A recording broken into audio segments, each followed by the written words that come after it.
ಆತ್ಮೀಯ ವೀಕ್ಷಕರೇ ನಮಸ್ಕಾರ. ಶುಭೋದಯ ಕರ್ನಾಟಕಕ್ಕೆ ನಿಮ್ಮೆಲ್ಲರಿಗೂ ಆತ್ಮೀಯ ಸ್ವಾಗತ. ಎಸ್ ರಂಜನಿ, ಬಹುಶಃ ಹಾಡು ಮತ್ತು ಸಂಗೀತಕ್ಕೆ ತಲೆದೂಗದವರೇ ಇಲ್ಲ.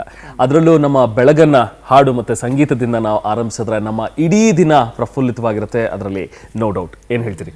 ಖಂಡಿತ ಈ ಪೀಠಿಕೆಯಿಂದಲೇ ಗೊತ್ತಾಗುತ್ತೆ. ಇವತ್ತು ಶುಭೋದಯದ ಅಂಗಳ ಸಂಗೀತಮಯವಾಗಿರೋದ್ರಲ್ಲಿ ಯಾವುದೇ ಸಂದೇಹವಿಲ್ಲ. ಹೌದು, ಹಾಡು ಹಳೆಯದಾದರೇನು, ಭಾವ ನವನವೀನ, ಎದೆಯ ಭಾವ ಹೊಮ್ಮುವುದಕ್ಕೆ ಭಾಷೆ ಒರಟು ಯಾನ. ಪದಗಳಲ್ಲಿ ಮಾತಿನಲ್ಲಿ ಹೇಳಕ್ಕಾಗದೇ ಇರೋ ಎಷ್ಟೋ ವಿಚಾರಗಳನ್ನು ಸಂಗೀತ ಹಾಡು ನಮಗೆ ಹೇಳೋದಕ್ಕೆ ಸಹಾಯಕಾರಿಯಾಗಿರುತ್ತೆ. ಇಷ್ಟು ಹೇಳಿದ ಮೇಲೆ ಖಂಡಿತ ನಿಮಗೂ ಗೊತ್ತಾಗಿರುತ್ತೆ ವೀಕ್ಷಕರೇ, ಇವತ್ತು ಈ ನಾಡಿನ ಮತ್ತೋರ್ವ ಸಂಗೀತಗಾರರು ಮತ್ತು ಸಂಗೀತ ಕ್ಷೇತ್ರದಲ್ಲಿ ಹೆಸರು ಮಾಡಿರೋರು ನಮ್ಮೊಂದಿಗೆ ಇದ್ದಾರೆ ಅಂತ. ಅವ್ರು ಯಾರು, ಅವರ ಕಿರುಪರಿಚಯ ಇಲ್ಲಿದೆ, ನೋಡ್ಕೊಂಬರೋಣ ಬನ್ನಿ. ಕಿಕ್ಕೇರಿ ಕೃಷ್ಣಮೂರ್ತಿ ಗಾಯಕ, ಸಂಗೀತ ನಿರ್ದೇಶಕ ಹಾಗೂ ನಟರಾಗಿ ಸಾಂಸ್ಕೃತಿಕ ವಲಯದಲ್ಲಿ ಚಿರಪರಿಚಿತರಾಗಿರುವವರು ಕಿಕ್ಕೇರಿ ಕೃಷ್ಣಮೂರ್ತಿಗಳು. ಆಕಾಶವಾಣಿ ಮತ್ತು ದೂರದರ್ಶನದಲ್ಲಿ ಅಗ್ರಮಾನ್ಯ ಗಾಯಕರಾದ ಕೃಷ್ಣಮೂರ್ತಿಯವರು ದಸರಾ ಸಾಂಸ್ಕೃತಿಕ ಉತ್ಸವ, ಹಂಪಿ ಉತ್ಸವ, ಅಖಿಲ ಭಾರತ ಕನ್ನಡ ಸಾಹಿತ್ಯ ಸಮ್ಮೇಳನ ಸೇರಿದಂತೆ ಹಲವಾರು ಪ್ರಮುಖ ವೇದಿಕೆಗಳಲ್ಲಿ ಕಾರ್ಯಕ್ರಮ ನೀಡಿದ್ದಾರೆ.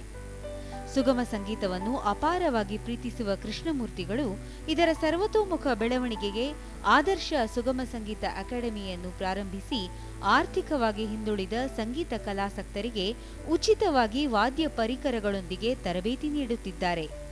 ಪ್ರಸ್ತುತ ಕರ್ನಾಟಕ ಸುಗಮ ಸಂಗೀತ ಪರಿಷತ್ತಿನ ಅಧ್ಯಕ್ಷರಾಗಿ ಸೇವೆ ಸಲ್ಲಿಸುತ್ತಾ ರಾಜ್ಯಾದ್ಯಂತ 15 ಯಶಸ್ವಿ ಸಮ್ಮೇಳನಗಳನ್ನು ನಡೆಸಿದ ಹೆಗ್ಗಳಿಕೆಗೆ ಪಾತ್ರರಾಗಿದ್ದಾರೆ. 1999ರಲ್ಲಿ ಸಿ ಅಶ್ವಥ್ ಹಾಗೂ ವೈ.ಕೆ. ಮುದ್ದುಕೃಷ್ಣ ಅವರ ಜೊತೆಗೂಡಿ ಮನುಜಮತ ವಿಶ್ವಪಥ ಎಂಬ ಶೀರ್ಷಿಕೆಯಡಿ ಸಹಸ್ರ ಕಂಠದ ದಾಖಲೆಯ ಕಾರ್ಯಕ್ರಮವನ್ನು ನಡೆಸಿಕೊಟ್ಟಿದ್ದಲ್ಲದೆ, ಗುರುವಂದನೆಯ ನಿಮಿತ್ತ 2000 ಇಸ್ವಿಯಲ್ಲಿ ದೇಶ ವಿದೇಶಗಳ 10 ರಾಜ್ಯಗಳ 30 ಜಿಲ್ಲೆಗಳ 3540 ಜನ ಗಾಯಕ ಗಾಯಕಿಯರನ್ನು, ವಾದ್ಯಗಾರರನ್ನು, ನೃತ್ಯ ಕಲಾವಿದರನ್ನು ಒಂದೇ ವೇದಿಕೆಯಲ್ಲಿ ಕರೆತಂದು ನಡೆಸಿಕೊಟ್ಟ ಏಕೈಕ ಗಿನ್ನಿಸ್ ಹಾಗೂ ಲಿಮ್ಕಾ ದಾಖಲೆಗೆ ಸೇರಿದ ಕಾರ್ಯಕ್ರಮದಲ್ಲಿ ಕಿಕ್ಕೇರಿ ಕೃಷ್ಣಮೂರ್ತಿಗಳ ಕೊಡುಗೆ ಅಪಾರ. ನಟರಾಗಿಯೂ ಹೆಸರು ಮಾಡಿರುವ ಇವರು ರಂಗಭೂಮಿಯಲ್ಲಿ ನಿರ್ದೇಶನದ ಕಾಯಕವನ್ನು ನಿರ್ವಹಿಸಿದ್ದಾರೆ. ಸಂಗೀತ ಲೋಕದ ಈ ಶ್ರೇಷ್ಠ ಕಲಾವಿದನನ್ನು ನಮ್ಮ ಇಂದಿನ ಶುಭೋದಯ ಕರ್ನಾಟಕ ಕಾರ್ಯಕ್ರಮಕ್ಕೆ ಅತ್ಯಂತ ಪ್ರೀತಿಪೂರ್ವಕವಾಗಿ ಸ್ವಾಗತ ಕೋರುತ್ತೇವೆ.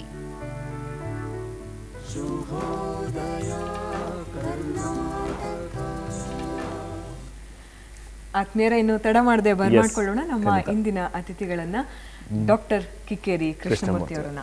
ಸರ್ ನಮಸ್ತೆ, ಕಾರ್ಯಕ್ರಮಕ್ಕೆ ಆತ್ಮೀಯ ಸ್ವಾಗತ. ಸಾಮಾನ್ಯವಾಗಿ ಹಾಡುಗಾರರು ಬಂದ್ರೆ ನಮ್ಗೆ ಸಿಗುವಂತ ಒಂದು ವಿಶೇಷವಾದ ಸೌಲಭ್ಯ ಏನು ಅಂದ್ರೆ ಹಾಡಿನ ಮುಖಾಂತರವೇ ಕಾರ್ಯಕ್ರಮವನ್ನ ಪ್ರಾರಂಭಿಸುವಂಥದ್ದು. ಹೇಳಿ ಸರ್, ಯಾವ ಒಂದು ಗೀತೆಯೊಂದಿಗೆ ಶುಭೋದಯವನ್ನ ಪ್ರಾರಂಭಿಸ್ತಾ ಇದ್ದೀವಿ? ಅದಕ್ಕಿಂತ ಮುಂಚೆ ಬಹುಶಃ ನಿಮ್ಮ ಜೊತೆ ಬಂದಿರುವಂತಹ ನಿಮ್ಮ ಸಂಗಡಿಗರನ್ನು ಕೂಡ ನಾವು ಪರಿಚಯ ಮಾಡೋಣ. ಎಸ್ ಸರ್, ಕೀಬೋರ್ಡ್ ನಲ್ಲಿ ನಮ್ಮೊಂದಿಗಿದ್ದಾರೆ ಶ್ರೀ ಅಭಿಷೇಕ್ ಅವರು, ಹಾಗೆ ತಬಲಾವಾದನದಲ್ಲಿ ಶ್ರೀ ಪ್ರಶಾಂತ್ ಅವರು ನಮ್ಮ ಜೊತೆಗಿದ್ದಾರೆ. ಕಾರ್ಯಕ್ರಮಕ್ಕೆ ಸ್ವಾಗತ. ಇದ್ಮೇಲೆ ನೀವು ಹೇಳಿದಾಗೆ ಒಂದು ಒಳ್ಳೆ ಗೀತೆಯೊಂದಿಗೆ ಪ್ರಾರಂಭ ಮಾಡಬೇಕು. ವಿಶೇಷವಾಗಿ ನಾನು ನನ್ನ ಗುರುಗಳಾದ ಡಾಕ್ಟರ್ ಸಿ ಅಶ್ವಥ್ ಅವ್ರನ್ನ ಎಲ್ಲ ಹಂತದಲ್ಲೂ ನೆನಪು ಮಾಡ್ಕೊಳ್ತಾ ಈ ಕಾರ್ಯಕ್ರಮವನ್ನು ಒಂದು ಗೀತೆಯೊಂದಿಗೆ ಪ್ರಾರಂಭ ಮಾಡ್ತಾ ಇದ್ದೀನಿ.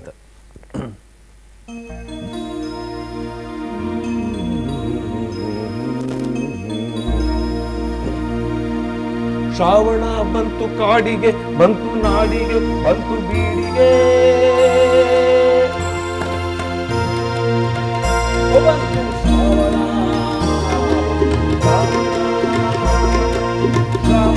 ಬಂತು ಕಾಡಿಗೆ, ಬಂತು ನಾಡಿಗೆ, ಬಂತು ಬೀಡಿಗೆ,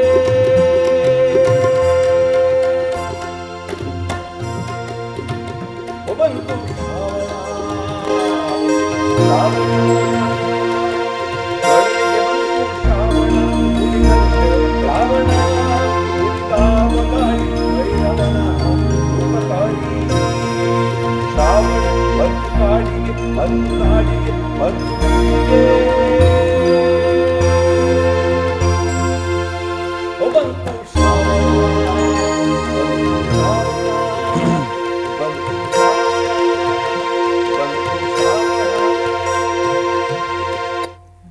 ಶ್ರಾವಣ ಮಾಸ ಆರಂಭವಾಗಿದೆ, ಸೊ ಹಾಗಾಗಿ ಶ್ರಾವಣ ಬಂತು ಗೀತೆ. ಎಸ್, ಶ್ರಾವಣವನ್ನ ಬರ್ಮಾಡ್ಕೊಂಡಿದ್ದೇವೆ.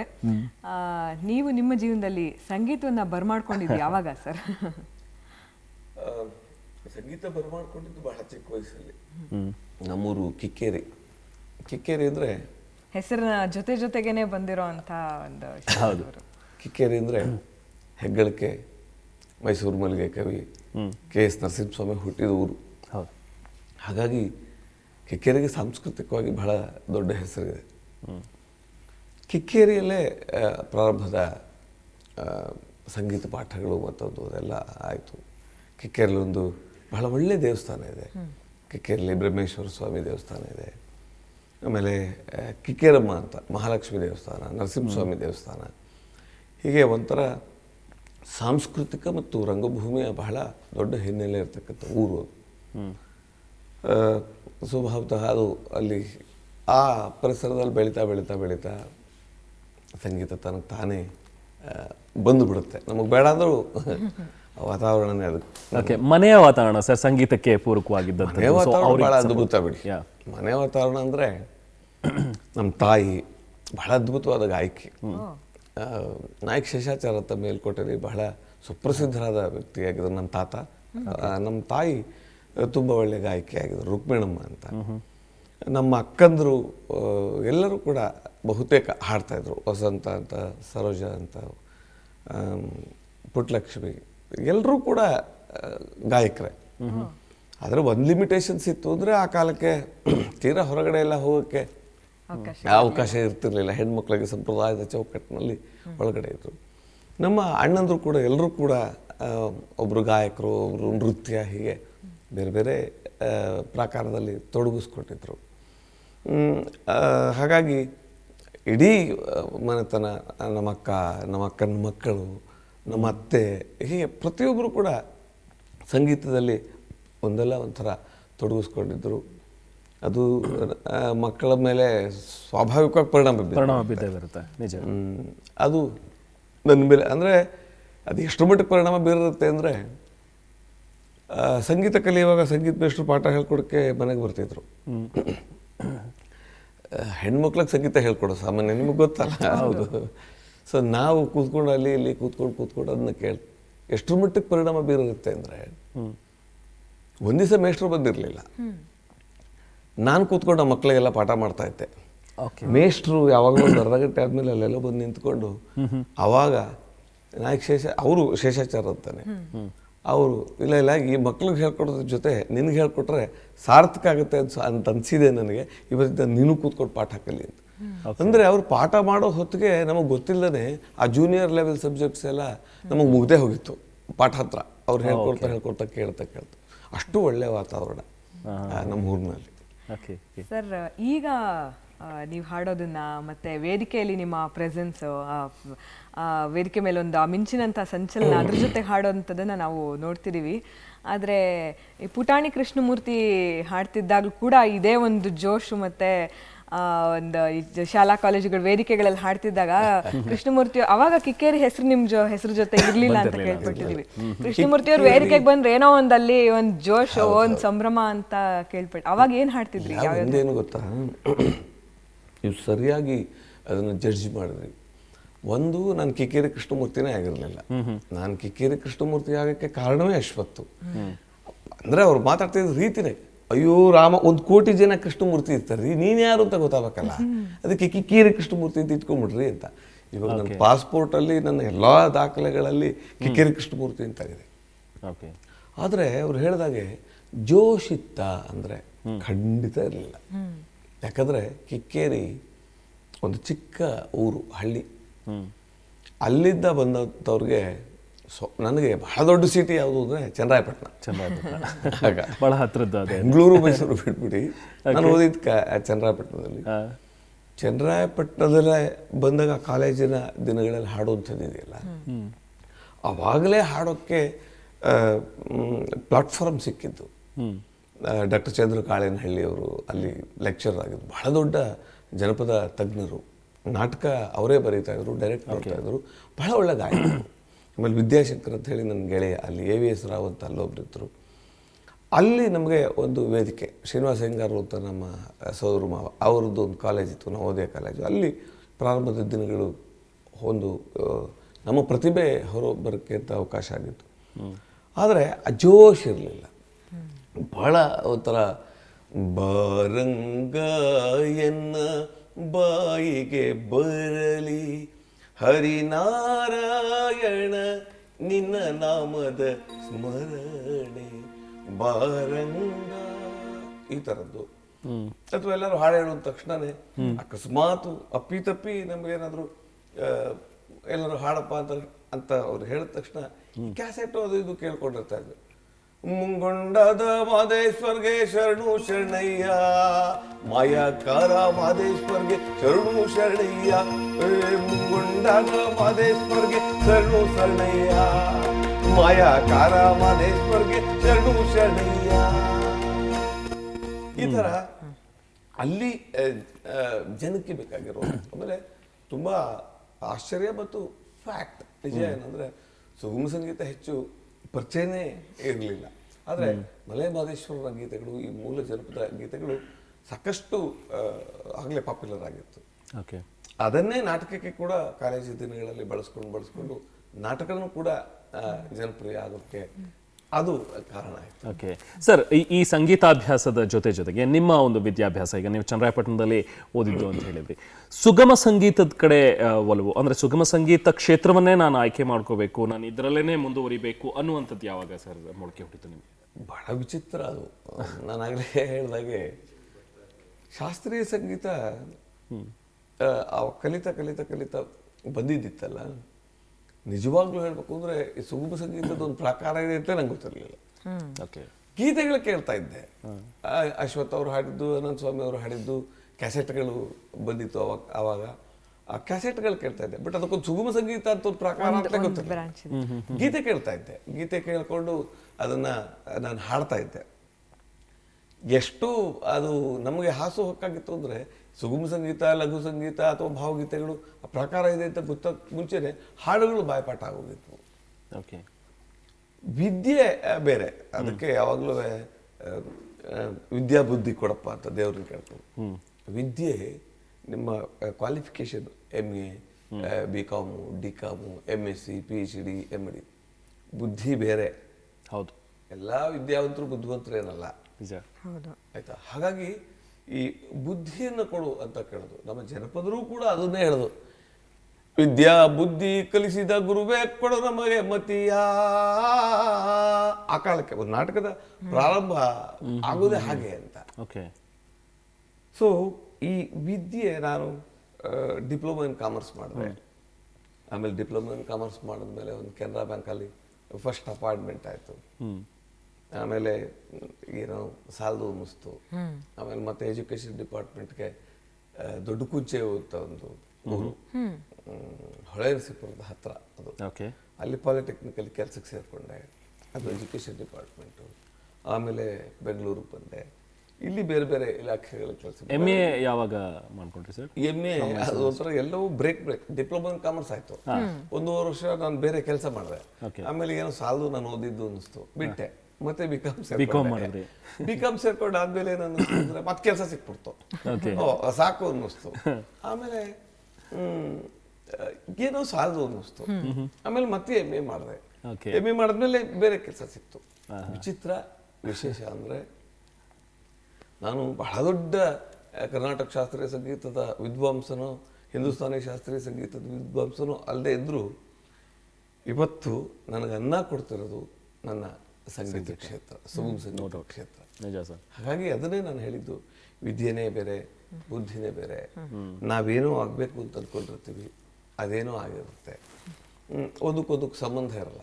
ಆದರೆ ಈ ಸಂಗೀತ ಕ್ಷೇತ್ರದಿಂದ ಎಲ್ಲವನ್ನೂ ಮಾಡಬಹುದು ಅನ್ನುವ ಪರಿಜ್ಞಾನ ಅಂತೂ, ಅದರ ಸ್ಪಷ್ಟ ತಿಳುವಳಿಕೆ ಸಂಗೀತದಿಂದ ಬಂತು.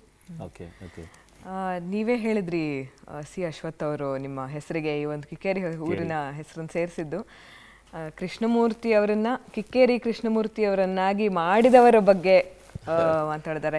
ಕಾರ್ಯಕ್ರಮದ ಪ್ರಾರಂಭದಲ್ಲೇ ಅವ್ರಿಗೆ ನಮನಗಳನ್ನ ಸಲ್ಲಿಸಿದ್ದೀರಿ ನೀವು. ಯಾಕೆಂದ್ರೆ ಸಿ ಅಶ್ವಥ್ ಅವರ ಒಂದು ದೊಡ್ಡ ಹೆಸರು ಈ ಒಂದು ನಾಡಿನ ಒಂದು ಸಾಂಸ್ಕೃತಿಕ ವೈಭವವನ್ನ ಎಲ್ಲ ಕಡೆ ಪರಿಚಯಿಸಿದಂಥವರಲ್ಲಿ ಒಬ್ರು ಅವರು ನಿಮಗೆ ಸಿಕ್ಕಿದ್ದು, ಅವರ ಭೇಟಿ, ಮೊದಲ ಭೇಟಿ ಯಾವಾಗ ಮತ್ತು ಹೇಗೆ ಸರ್? ಬಹುಶಃ ಒಂದು 1,000ನೋ 1,00,000ನೋ 1,00,00,000ನೋ ಜನಕ್ಕೆ ಸಿಗದೇ ಇರುವಂಥ ಸೌಭಾಗ್ಯ ನನಗೆ. ಯಾಕಂದರೆ ನಾನು ಆಗಲೇ ಹೇಳಿದಾಗ ಒಂದು ಹಳ್ಳಿಯಿಂದ ಇಲ್ಲಿಗೆ ಬಂದವನು ಬೆಂಗಳೂರು ಮಹಾಸಾಗರ. ಅಶ್ವತ್ಥ ಆಗಲೇ ಅವರ ಶಿಶುನಾಳ ಶರೀಫ ಬಂದಾಗಿತ್ತು, ಕೆಂಗುಲಾಬಿ ಬಂದಾಗಿತ್ತು, ಮೈಸೂರು ಮಲ್ಲಿಗೆ ಬಂದಾಗಿತ್ತು, ಅವ್ರ ಪ್ರಶಸ್ತಿಗಳ ಸರಮಾಲೆ ಬಂದಾಗಿತ್ತು. ಆ ಹಂತದಲ್ಲಿ ನಾನು ಸುಗಮ ಸಂಗೀತಕ್ಕೆ ಬಂದಾಗ ಒಂದು ಕಾರ್ಯಕ್ರಮದಲ್ಲಿ ಅಶ್ವತ್ಥ ಆಡಿಯನ್ಸು, ನಾನು ಹಾಡ್ತಾ ಇದ್ದೆ.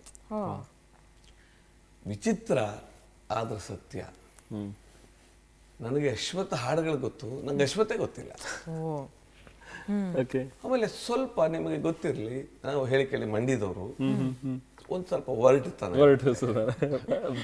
ಭಾಷೆಯಲ್ಲಿ ಹೊರಟು ಸರ್ ಹಾಡದೆ, ಅದೇ ಮನಸ್ಸು ಮೃದು. ಹೌದು. ಇದು ಅಲ್ಲಿ ಬಂದ ತಕ್ಷಣ ಒಂದು ಹಾಡ್ತಾ ಇದ್ದೀನಿ, ಅಶ್ವಥ್ ಅವ್ರು ಕೂತಿದ್ರೆ ಅವ್ರಿಗೆ ಗೊತ್ತಲ್ಲ, ಒಂದು ಶಾಲು ಹಾಕ್ಕೊಂಡು ಕೂತ್ಕೊಂಡು ಅಂತ. ನಾನು ಹಾಡ್ತಿದ್ದ ಹಾಡು ಜೈ ಸುದರ್ಶನ ಅನ್ನೋ ಒಬ್ಬ ಕವಿಯ ನನ್ನ ಒಲವೇ ಅನ್ನುವಂಥ ಒಂದು ಗೀತೆ ಹಾಡ್ತಾ ಇದ್ದೆ. ನನ್ನ ಒಲವೇ ಹೇಳು ಚೆಲುವೆ, ನನ್ನ ಒಲವೇ ಹೇಳು ಚೆಲುವೆ, ಪ್ರೀತಿಯೊಂದೆ ಗೆಲ್ಲದೆ ನಾನು ನೀನು ಕೂಡಿ ಕಳೆದ ಬದುಕೆ ನಮ್ಮ ಕಾಯದೆ, ಬದುಕೆ ನಮ್ಮ ಕಾಯದೆ. ಕೊಳ್ಳಲು ಒಲವ ಬಿಟ್ಟು ಬೇರೆ ಉಂಟೆ ಬಾಳಲಿ, ಕೊಟ್ಟುದೆಷ್ಟೋ ಪಡೆದುದೆಷ್ಟೋ ನಮ್ಮನ್ನಂತೆ ಹೇಳಲಿ, ನಮ್ಮನ್ನಂತೆ ಹೇಳಲಿ. ನನ್ನ ಬಲವೇ ಹೇಳೆ ಚೆಲುವೆ, ನನ್ನ ಬಲವೇ ಹೇಳೆ ಚೆಲುವೆ, ಪ್ರೀತಿಯೊಂದೆ ಗೆಲ್ಲದೆ ನಾವು ನೀನು ಕೂಡಿ ಕಳೆದ ಬದುಕೆ ನಮ್ಮ ಕಾಯದೆ, ಬದುಕೆ ನಮ್ಮ ಕಾಯದೆ. ಇದು ಹಾಡು ಹಾಡಿದೆ. ನಾನು ಹಾಡುವಾಗ ನನಗೆ ಲಕ್ಷ್ಮಣರಾವ್ ಕಂಡ್ರೆ ಭಾಳ ಪ್ರೀತಿ ಅಲ್ಲ. ಆಮೇಲೆ ಹಳ್ಳಿಯಿಂದ ಬಂದಿರ್ತೀವಲ್ವಾ, ನಮಗೆ ಕವಿಗಳು ಯಾರು ಸಂಗೀತ ಮಾಡಿರ್ತಾರೆ, ಆಮೇಲೆ ಸ್ವರ ಸಂಯೋಜನೆ ಅಂದ್ರೆ ಏನು, ಅದೆಲ್ಲ ಈ ರೆಕಾರ್ಡಿಂಗ್ ಇದೆಲ್ಲ ಏನೂ ಗೊತ್ತಿರಲಿಲ್ಲ. ಸುಮ್ಮನೆ ಹಾಡೋದ್ರು ದಾಡೆ ಹೇಳೋದು ಅಷ್ಟೇ. ಅಲ್ಲಿ ನಾನು ಲಕ್ಷ್ಮಣರಾವ್ ಅವರ ಒಂದು ಗೀತೆ ಅಂತ ಹೇಳ್ಬಿಟ್ಟು ಇದನ್ನ ಹಾಡ್ಬಿಟ್ಟೆ. ಅಶ್ವತ್ಥ ಅವ್ನು ಯಾವನ್ರಿ ಅವನು ಅಂದ್ರು. ನಾನು ಅಂದ್ರೆ ನಮಗೂ ಒಂದು ಸ್ವಲ್ಪ ಎಲ್ಲ ಒಂದ್ ಕಡೆ ಇವ್ರು ಯಾರು ಅಂತೇಳಿ, ಇವ್ರು ಯಾರು ಈಗ ಕೇಳ್ತಾ ಇದಾರೆ, ಅವ್ನು ಯಾರು ಅಂತ. ಆಮೇಲೆ ನಮ್ಮ ಮ್ಯಾಡ್ಲಿನ್ ಪ್ರಸಾದ್ ಪಕ್ಕದಲ್ಲಿ ಅವ್ರಿಗೆ, ಸರ್ ಇವ್ರು ಯಾರು ಸರ್ ಇವರು ಇಷ್ಟು ಜೋರಾಗಿ ಕೇಳ್ತಾ ಇದ್ದಾರೆ. ಅವಾಗ ಪ್ರಸಾದ್ ಅವ್ರು ಹೇಳಿದ್ರ, ಅವ್ರು ಗೊತ್ತಿಲ್ವೇನೋ, ಅವರೇ ಅಶ್ವತ್ತು.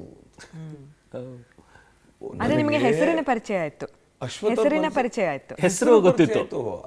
ಅವ್ರಿಗೆ ಏನ್ ಹೇಳ್ಬೇಕು ಗೊತ್ತಾಗ್ತಾ ಇಲ್ವಲ್ಲ. ಅಂದ್ರೆ ನಾನು ತಪ್ಪಾಯ್ತು ಅನ್ಬೇಕಾ, ಅವ್ರು ನಮಸ್ಕಾರ ಮಾಡ್ಬೇಕಾ, ಚೆನ್ನಾಗಿತ್ತ ಅಂತ ಕೇಳ್ಬೇಕು, ಏನೂ ಗೊತ್ತಿಲ್ಲ. ಹೋಗಿ ಸೀದಾ ಒಂದು ದೀರ್ಘದಂಡ ನಮಸ್ಕಾರ ಹಾಕ್ತೆ.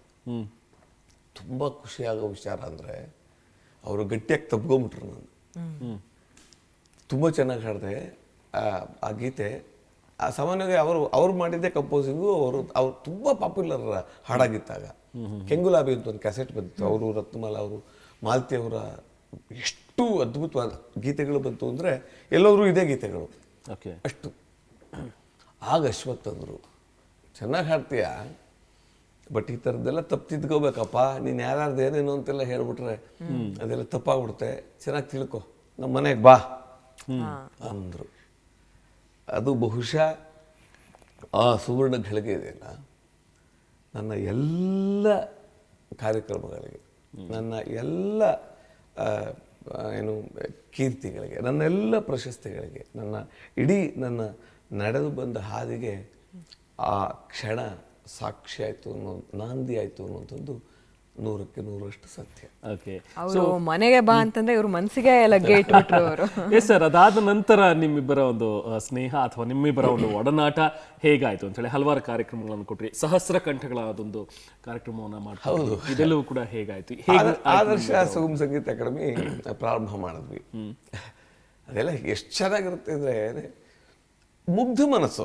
ನನಗೆ ಬಹಳಷ್ಟು ವಿದ್ಯೆ ಇದೆ, ನಾನು ಹಾಗೆ ಅಂತೀನಿ ಈಗೋಸೇನು ಇಲ್ವಲ್ಲ. ಯಾಕಂದ್ರೆ ನಂಗೆ ಗೊತ್ತು ನಾನೇನು ಕಲ್ತ್ಕೊಂಡಿದ್ದೆ, ಅಶ್ವತ್ಥೇನು ಒಬ್ಬ ಮಹಾಪರ್ವತ ನಂಗೆ ಗೊತ್ತಿತ್ತಲ್ಲ ಚೆನ್ನಾಗಿ. ಆದರ್ಶ ಸುಗಮ ಸಂಗೀತ ಅಕಾಡೆಮಿ ಶುರು ಮಾಡಿದೆ. ಮುದುಕೃಷ್ಣ ಅವ್ರನ್ನ ಹೋಗಿ ಕೇಳಿದೆ. ಮುದುಕೃಷ್ಣ ಅವರು ಡೈರೆಕ್ಟರ್ ಕನ್ನಡ ಕಲ್ಚರ್ ಆಗ. ಆಮೇಲೆ ಅಶ್ವಥ್ ಅವ್ರನ್ನ ಹೋಗಿ ಕೇಳಿದೆ. ಮುದುಕೃಷ್ಣ ಅವ್ರಂದ್ರು ಮಾಡಿ ಅಶ್ವಥ್ ಒಂದ್ಸರಿ ಕೇಳಿ ಮಾಡಿ ಅಂದರು. ಎಲ್ಲ ಆಯಿತು. ಅಶ್ವಥ್ ಅವರು ಪರಿಚಯ ಆಗಿತ್ತಲ್ಲ, ಸಾಕಷ್ಟು ಒಡನಾಟ ಇತ್ತು. ಆದರ್ಶ ಸುಗಮ ಸಂಗೀತ ಅಕಾಡೆಮಿ ಮಾಡುವಾಗ ಈ ಮನುಜಮತ ವಿಶ್ವಪಥ ಕಾನ್ಸೆಪ್ಟ್ ಉಂಟು. ಧ್ವನಿ ಮತ್ತು ಆದರ್ಶ ಸುಗಮ ಸಂಗೀತ ಅಕಾಡೆಮಿ ಸೇರ್ ಮಾಡೋದು. ಅಶ್ವತ್ಥನ್ನು ಸಂಪೂರ್ಣವಾಗಿ ಅರ್ಥಕೊಳ್ಳೋಕ್ಕೆ, ಅಶ್ವಥ್ ನನ್ನನ್ನು ಸಂಪೂರ್ಣವಾಗಿ ಅರ್ಥಕೊಳ್ಳೋಕ್ಕೆ ಕಾರಣ ಆಗಿದ್ದೆ ಆ ಮನುಜಮತ ವಿಶ್ವಪಥ. ಯಾಕೆಂದ್ರೆ ಯಾರೂ ಆ ಥರದ ಪ್ರಯತ್ನನೇ ಮಾಡಿರಲಿಲ್ಲ. ಒಂದು ಹೊಸ ಪರಿಕಲ್ಪನೆ. ಹೌದು. ಅಂದರೆ ಏನು ಮನುಜಮತ ವಿಶ್ವಪಥದ ಕಾನ್ಸೆಪ್ಟ್ ಏನು ಅಂದರೆ, ಅಶ್ವಥ್ ಕೋಲಾರಕ್ಕೆ ಬರೋದು, ನಾನು ಹೀಗೆ ಹಾರ್ಮೋನಿಯಂ ತಬಲ ಎಲ್ಲ ತಗೊಂಡು ಜೊತೆಲಿ ಹೋಗೋದು. ಬೆಳಗ್ಗೆಯಿಂದ ಸಾಯಂಕಾಲದವರೆಗೂ ಆಡಿಷನ್. ಅಲ್ಲಿಯ ಕೋಲಾರದ ಜನ, ಶಿವಮೊಗ್ಗದ ಜನ, ಮೈಸೂರು ಜನ, ದಾವಣಗೆರೆ ಜನ, ಬಳ್ಳಾರಿ ಜನ, ಆಯ್ತಾ, ಹೀಗೆ ಎಲ್ಲ ಊರುಗಳಲ್ಲಿ ಹೋಗಿ ಆಡಿಷನ್ ಮಾಡಿ ಹೊಸ ಹೊಸ ಗಾಯಕರನ್ನ ಒಂದು ಪರಿಚಯ ಮಾಡಿಕೊಂಡು ಏನು ಮಾಡೋದು, 1000 ಜನ ಹಾಡಿಸ್ಬಿಡ್ರಿ ಒಟ್ಟಿಗೆ ಅಟ್ಲ. ಅಲ್ಲ, ಸಾಮಾನ್ಯವಾಗಿ 100 ಜನ ಹಾಡಿಸೋದೇ ಕಷ್ಟ. ಹೌದು, ಇಬ್ರು ಒಟ್ಟಿಗೆ ಹಾಡೋದು ಕಷ್ಟ. 1000 ಜನ ಆಗುತ್ತೆ ರೀ ಅಂತ. ಸರಿ ಆಯ್ತು, ಅಶ್ವಥ್ ಜೊತೆ ಹೋಗಿದ್ದಂತೂ ಆಯ್ತಲ್ಲ. ಪ್ರಯತ್ನ ಪ್ರಾರಂಭ ಮಾಡಿದ್ವಿ. ಬಹಳ ಅದ್ಭುತವಾದ ಪ್ರಚಾರ ಸಿಕ್ಬಿಡ್ತು ಪೇಪರ್ಲೆಲ್ಲ. ಹಾಗಾಯಿತು. ಮನುಜಮತ ವಿಶ್ವಪಥ ಪ್ರಥಮ ಬಾರಿಗೆ ಕರ್ನಾಟಕ ಇತಿಹಾಸದಲ್ಲಿ ಒಂದು ದೊಡ್ಡ ಮೈಲೇಜು, ಇದು ಒಂದು ಮೈಲಿಗಲ್ಲು, ಹಾಗೆ ಹೀಗೆ ಅಂತ ಹೇಳಿ ಬೇರೆ ಬೇರೆ ಜಿಲ್ಲೆಗೆ ಹೋಗ್ತಾ ಇದ್ವಿ. ಅಶ್ವಥ್ ಟೆಂಪರ್ಮೆಂಟ್ ಇತ್ತಲ್ಲ, ಅದು ಬಹಳ ಕಷ್ಟ. ಅವರೇ ಕೂತ್ಕೊಂಡ್ಬಿಡೋರು, ಹಾಡ್ರಿ. ಯಾರೋ ಇಬ್ಬರನ್ನ ಕೂರಿಸ್ಕೊಂಡ್ಬಿಡೋದು, ಹಾಡ್ರಿ. ಏನು ಹಾಡಬೇಕು? ಜೈ ಭಾರತ ಜನನೀಯತನು ಜಾತೆ, ಜಯ ಹೇ ಕರ್ನಾಟಕ ಮಾತೆ, ಹಾಡ್ರಿ. ಅವ್ರು ಹಾಡೋದು ತೋಪು, ನಿಮ್ಗಾಗಲ್ಲ ರೀ, ಬನ್ನಿ ನೀವು ನೆಕ್ಸ್ಟ್ ಇನ್ನಿಬ್ಬರು ಕರ್ರಿ. ಭೂದೇವಿಯ ಮಕುಟದ ನವಮಣಿಯೇ, ಹಾಡ್ರಿ. ಅಯ್ಯೋ ರಾಮ, ಇವ್ರಿಗಾಗಲ್ಲ. 150 ಜನ ಬಂದರೆ 150 ಫೇಲು. ಇದೇನಿದು, ಇದು ಹೀಗಾಗ್ತಾ ಇದೆಯಲ್ಲ ಅಂತ ಸಂಘಟಕರಿಗೆ ಅಶ್ವಥ್ ಅಂದ್ರೆ ಭಯ. ಹೌದು, ಹಾಡೋರು ಹಾಡ್ತಾ ಇಲ್ಲ. ದಾವಣಗೆರೆಗೆ ಹೋಗಿದ್ವಿ. ಅವಾಗ ಆಗಲ್ಲ ರೀ, ಇದೇನು ನಾವು ಅಂದ್ಕೊಂಡು ಹಂಗಾಗಲ್ಲ, ಇದು ಕೆಲಸ ಮಾಡ್ರಿ, ಕ್ಯಾನ್ಸಲ್ ಮಾಡ್ಕೊಂಬಿಡ್ರಿ ಅಂತ ಅವರು. ಸರ್ ಆಯಿತು, ಮಾಡ್ಕೊಳ್ಳೋಣ. ದಾವಣಗೆರೆ ಬೆಣ್ಣೆ ದೋಸೆ ಭಾಳ ಫೇಮಸ್ ಅಂತ, ನೀವು ತಿನ್ಕೊಂಬನ್ನಿ, ನಾನೊಂದ್ಸರಿ ಟ್ರೈ ಮಾಡಿಸಿರ್ತೀನಿ. ಅಕಸ್ಮಾತ್ ಆಗಲಿಲ್ಲ ಅಂದರೆ ಪ್ಯಾಕಪ್ ಮಾಡೋಣ. ನನಗೂ ಭಯ, ಇನ್ನೂ ಹೊಸದಲ್ಲ. ಹ್ಞೂ ಹಾಗೆ ಮಾಡ್ರಿ ಅಂತ ಹಿಂಗೆ ಶಾಲು ಹಿಂಗೆ ಹಾಕ್ಕೊಂಡು ಹೋದರು. ಅಲ್ಲಿ ಡಾಕ್ಟರ್ ಎಂ ಜಿ ಈಶ್ವರಪ್ಪ ಅಂತ ಒಬ್ಬರಿದ್ರು, ನಮ್ಮ ಜಯರಾಜ್ ಅಂತ ಅಡ್ವೊಕೇಟ್ ಅವರು, ಕೆಲವರೆಲ್ಲ, ಆಮೇಲೆ ಬಸವರಾಜು ಅಂತ ಅವರೆಲ್ಲ ಕರ್ಕೊಂಡೋಗಿ ಅವ್ರಿಗೆ ಬೆಣ್ಣೆ ದೋಸೆ ಕೊಡಿಸಿ, ಅಯ್ಯೋ ಭಾಳ ಚೆನ್ನಾಗಿದೆ ರೀ, ಇನ್ನೊಂದು ಕೊಡ್ರಿ ಬೆಣ್ಣೆ ದೋಸೆ ಅಂತ. ರವಿ ಅಣ್ಣ ಅಂತ ಅಲ್ಲಿ ರವಿ ದೋಸೆ ಭಾಳ ಫೇಮಸ್ಸು, ಅವರು ದೋಸೆ ಕೊಟ್ಟರೆಲ್ಲ ಆಯಿತು. ವಾಪಸ್ ಬರೋ ಹೊತ್ತಿಗೆ ನಾನೇನು ಮಾಡಿದ್ದೆ ಅಂದರೆ 10 ಜನ ಕೂರಿಸೋದು ಒಟ್ಟಿಗೆ. ನೋಡಿ, ಲಾಸ್ಟ್ ಚಾನ್ಸು ನಿಮಗೆ, ಒಂದು ಅವಕಾಶ. ಏನಂದರೆ ತುಂಬ ಸಿಂಪಲ್ಲು. ನಾನೇನು ಹೇಳ್ಕೊಡ್ತೀನೋ ಆ ಹಾಡನ್ನ ಕರೆಕ್ಟಾಗಿ ರಿಪೀಟ್ ಮಾಡಿ ಅವ್ರು ಕೇಳಿದ ತಕ್ಷಣ ಹಾಡಿ ಆಯ್ತು. ಸರ್ವ ಜನಾಂಗದ ಶಾಂತಿಯ ತೋಟ, ರಸಿಕರ ಕಂಗಳ ಸೆಳೆಯುವ ನೋಟ, ಹಾಡ್ರಿ ಅಂತೀರಿ. 1 2 3 4 ಅಂದ ತಕ್ಷಣ ನೀವು ಒಟ್ಟಿಗೆ ಹಾಡಬೇಕು. ಓಕೆನಾ? 10 ಜನ 4 ಬುಕ್ ಮಾಡಿಬಿಟ್ಟಿದ್ದೆ. ಅವ್ರು ಆಯ್ತು ಬಂದರು, ಕೊಡ್ರಿ ಅಂದರು. ಭಾಳ ಇದು ನಿರಾಶೆ. ಕೊಡ್ರಿ, ಹಾಡ್ರಿ. ಸರ್ವ ಜನಾಂಗದ ಶಾಂತಿ ಅಂತ ಹಾಡಿದ ತಕ್ಷಣ ಇವರು ಇದೇನು ಬಂದ್ಬಿಡ್ತು ಇದ್ದಕ್ಕಿದ್ದಂಗೆ. ಇಲ್ಲಿ ಇನ್ನೊಂದ್ಸರಿ ಹೇಳ್ರಿ. ನೀವಿಷ್ಟು ಜನ ಪಾಸು, ಎಷ್ಟು 10 ಜನ, 10 ಪಾಸು. ನೆಕ್ಸ್ಟ್ ಬಂದ್ರಿ ಇದು ನೆಕ್ಸ್ಟ್ 10 ಜನ ಬಂದ್ಬಿಟ್ಟು 40 ಜನನ ಒಂದೇ ಸಲ ಹಾರಿಸ್ಬಿಟ್ಟು ಓಕೆ ಓಕೆ ಈ ಚರಣ ಪರ್ಟಿಕ್ಯುಲರ್ ಆಗಿ. ಯಾಕೆ ಈ ಚರಣ ಅಂದ್ರೆ ಹಿಂದೂ ಕ್ರೈಸ್ತ ಮುಸಲ್ಮಾನ ಪಾರಸಿಕ ಜೈನ ರುದ್ಯಾನ ತಾರಸ್ಥಾಯಿ ಹೊರಟೋಗುತ್ತೆ. ಅಶ್ವತ್ಥ್ಗೆ ಏನು ಅಂದ್ರೆ ಆ ತಾರಸ್ಥಾಯಿ ರೀಚ್ ಆದ್ರೆ ಇವ್ರು ಹಾಡ್ತಾರೆ. ಆಮೇಲೆ ಏನ್ ಮಾಡಿದ್ರು, ಇದೆಲ್ಲ ಏನ್ ಮಾಡಿದೆ ಮೇಲ್ ವಾಯ್ಸು, ಇದಿಷ್ಟು ಫಿಮೇಲ್ ವಾಯ್ಸ್ ಮಾಡ್ಬೇಕಲ್ಲ, ಏನ್ ಮಾಡ್ಬೇಕು ಅವ್ರಿಗೆ ಜನನೀಯ ಜೋಗುಳ ವೇದದ ಘೋಷ ಜನನೀಯ ಜೀವವು ನಿನ್ನ ವೇಷ ಹಸುರಿನ ಗೀರಿಗಳ ಸಾಲೆ ನಿನ್ನಯ್ಯ ಕೊರಳಿನ ಮಾಲೆ, ಇಷ್ಟೇ ನೀವು ಹಾಡ್ರಿ ಅಂತ ಅವ್ರು ಹತ್ತಾಚಾರ. ದಾವಣಗೆರೆ ಒಂದೇ ಊರಿಂದ 270 ಜನ ಆಯ್ಕೆ ಆಗೋದು. ಅಶ್ವತಿ ಕಾಬಟ್ಟೆ ಅಯ್ಯೋ ಆಗತ್ತೆ ರೀ, ಅಯ್ಯೋ 1000 ಜನ ಇದೆ, 5000 ಜನ ಆಡಿಸ್ಬೋದು ರೀ, ಅಯ್ಯೋ 40 ಪೆನ್ಷನ್ ಆಗಿದೆ ಇದು ಅಂತ. ಆಮೇಲೆ ಅವ್ರನ್ನೆಲ್ಲ ಒಟ್ಟಿಗೆ ಕೂರಿಸಿ ಸುಮಾರು ಒಂದು ವಾರ ಆಯಾ ಜಿಲ್ಲೆಗಳಲ್ಲಿ ಟ್ರೈನಿಂಗ್. ಒಂದೇ ಊರಿನಲ್ಲಿ ಒಟ್ಟಿಗೆ 270 ಜನ ಸಿಕ್ಕಿದ್ದು ದೊಡ್ಡ ಸುದ್ದಿ ಆಯ್ತು ನಿಮ್ಗೆ. ವಾರ್ತೆಗಳ ನಂತರ ಶುಭೋದಯ ಕರ್ನಾಟಕಕ್ಕೆ ಮತ್ತೊಮ್ಮೆ ಸ್ವಾಗತ. ನಾವು ಮಾತಾಡ್ತಾ ಇದ್ವಿ ಸುಗಮ ಸಂಗೀತ ಗಾಯಕರಾಗಿರುವಂತಹ ಡಾಕ್ಟರ್ ಕಿಕ್ಕೇರಿ ಕೃಷ್ಣಮೂರ್ತಿ ಅವ್ರ ಜೊತೆಗೆ. ಸರ್, ನೀವು ಹೇಳ್ತಾ ಇದ್ರಿ ಆ ಒಂದು ಕಾರ್ಯಕ್ರಮ ಮನುಜಮತ ವಿಶ್ವಪಥ ಕಾರ್ಯಕ್ರಮಕ್ಕೆ ಆಡಿಷನ್ಸ್ ಹೇಗೆ ನಡೀತಾ ಇತ್ತು ಅಂತ ಹೇಳಿ, ದಾವಣಗೆರೆದಾಯ್ತು. ಸೊ ಕೊನೆ ಕಾರ್ಯಕ್ರಮ ಹೇಗಾಯ್ತು ಸರ್? ಅಂತೂ ಅಶ್ವಥ್ ಅವರಿಗೆ ಒಂದು ಕಾನ್ಫಿಡೆನ್ಸ್ ಬಂತು, ನಾವು ಮಾಡಬಹುದು ಅನ್ನೋಂಥದ್ದು. ನಂತರ ಏನಾಯ್ತು ಸರ್? ಅದು ಮೊಟ್ಟ ಮೊದಲನೇ ಬಾರಿಗೆ ಆ ಥರದ್ದೊಂದು ಕಾರ್ಯಕ್ರಮ ಅಂತ ಆಗಿದ್ದಲ್ಲ, ಹಾಗಾಗಿ ಎಲ್ರಿಗೂ ಒಂದು ಕ್ಯೂರಿಯಾಸಿಟಿ, ಹೇಗಾಗುತ್ತೆ ಈ ಕಾರ್ಯಕ್ರಮ ಹೇಗಾಗುತ್ತೆ ಅಂತ. ಆಮೇಲೆ ವಿಶೇಷವಾಗಿ ಅದು ದೂರದರ್ಶನ ಪ್ರಸಾರ ಮಾಡೋದಂಥದ್ದು. ಅವಾಗೆಲ್ಲ ಬೇರೆ ಚಾನಲ್ಸ್ ಎಲ್ಲ ಅವಾಗ ಏನು ಇರಲಿಲ್ಲ, ದೂರದರ್ಶನ ಅದನ್ನು ಈಗ ಹೇಗೆ ಮಾಡ್ತಿದ್ರು ಇದೇ ಥರ ಕರೆಕ್ಟಾಗಿ ಮುಖ್ಯಮಂತ್ರಿಗಳು ಬರಬೇಕು, ಅಲ್ಲಿ ಓದ್ ತಗೋಬೇಕು, ನಮ್ಮೆಲ್ಲರ ಮತ ಮನುಜಮತ, ನಮ್ಮೆಲ್ಲರ ಪಥ ವಿಶ್ವಪಥ ಅಂತ ಮುಖ್ಯಮಂತ್ರಿಗಳು ಹೇಳ್ಕೊಳ್ಳೋದು, ಅದನ್ನು ಅನೌನ್ಸ್ ಮಾಡೋದು ಅಂತ ಮಿನಿಟ್ ಟು ಮಿನಿಟ್ ಪ್ರೋಗ್ರಾಮ್ ಮಾಡಿದ್ವಿ ಆ ಕಾರ್ಯಕ್ರಮಕ್ಕೆ. ಎಷ್ಟು ಅಂದರೆ ನ್ಯಾಷನಲ್ ಕಾಲೇಜ್ ಗ್ರೌಂಡಲ್ಲಿ ಆ ಕಾರ್ಯಕ್ರಮ ಪ್ಲಾಟ್ಫಾರ್ಮ್ ಎಲ್ಲ 1000 ಜನಕ್ಕೆ ಅಂತ ರೆಡಿ ಮಾಡಿದ್ವಿ. ಆ ಸುತ್ತಮುತ್ತ ಇರ್ತಕ್ಕಂಥ ಎಲ್ಲ ಚಿತ್ರಗಳು ಬಿಡಿಸ್ಕೊಂಡ್ಬಿಟ್ಟಿದ್ದೀವಿ, ಯಾಕೆಂದ್ರೆ ಬೇರೆ ಬೇರೆ ಊರಿಂದ ಬಂದವರೆಲ್ಲ ಇಳ್ಕೋಬೇಕಲ್ಲ. ಬಟ್ ಏನು ಮಾಡಬೇಕು ಅಂತ ಸ್ಪಷ್ಟವಾದ ಯಾರಿಗೂ ಕಲ್ಪನೆ ಇಲ್ಲ, ಹಾಡಿಸ್ಬೇಕಷ್ಟೆ ಅಂತ. ಬಂದರು ಅವ್ರ ಪಡ್ಗವರೆಲ್ಲ ತಿಳ್ಕೊಬಂದು ರೆಡಿ ಆದರು. ರಿಹರ್ಸಲ್ಲು ನಂಬಲ್ಲ ನೀವು, ಅಂದರೆ ಒಂದು ಹೊಸ ಪ್ರಯತ್ನಗಳಿಗೆ ಕೈ ಹಾಕುವಾಗ ಎಷ್ಟು ದೊಡ್ಡ ಸವಾಲಿರುತ್ತೆ ಅಂದರೆ, ಒಂದೊಂದು ರೋಗೆ 100 ಬೈಕ್ ಫಿಕ್ಸ್ ಮಾಡಿತ್ತು, 100 ಬೈಕ್ಸ್. ಓಕೆ, ಅಲ್ಲಿ ಏನಾಯಿತು, ಇದು ಹಾಡು ಶುರು ಮಾಡ್ಬೇಕಲ್ಲ, ಫಸ್ಟ್ ರಿಹರ್ಸಲಲ್ಲಿ ಫಸ್ಟು ನೋಡೋಣ ಅಂತ ಇವರು ಓಕೆ ಒಂದು ಚೆಕ್ ಮಾಡೋಣ ಅಂತ ಹಾಕೋರು. ಎಲ್ಲ 100 ಮೈಕು ತಗೊಂಬಂದು ಇಟ್ಟಿದ್ದ, ವಾದ್ಯಗಾರೆಲ್ಲ ರೆಡಿ ಆಗಿದ್ರು. ಸೊ ಆದ ತಕ್ಷಣ ಅಲ್ಲಿ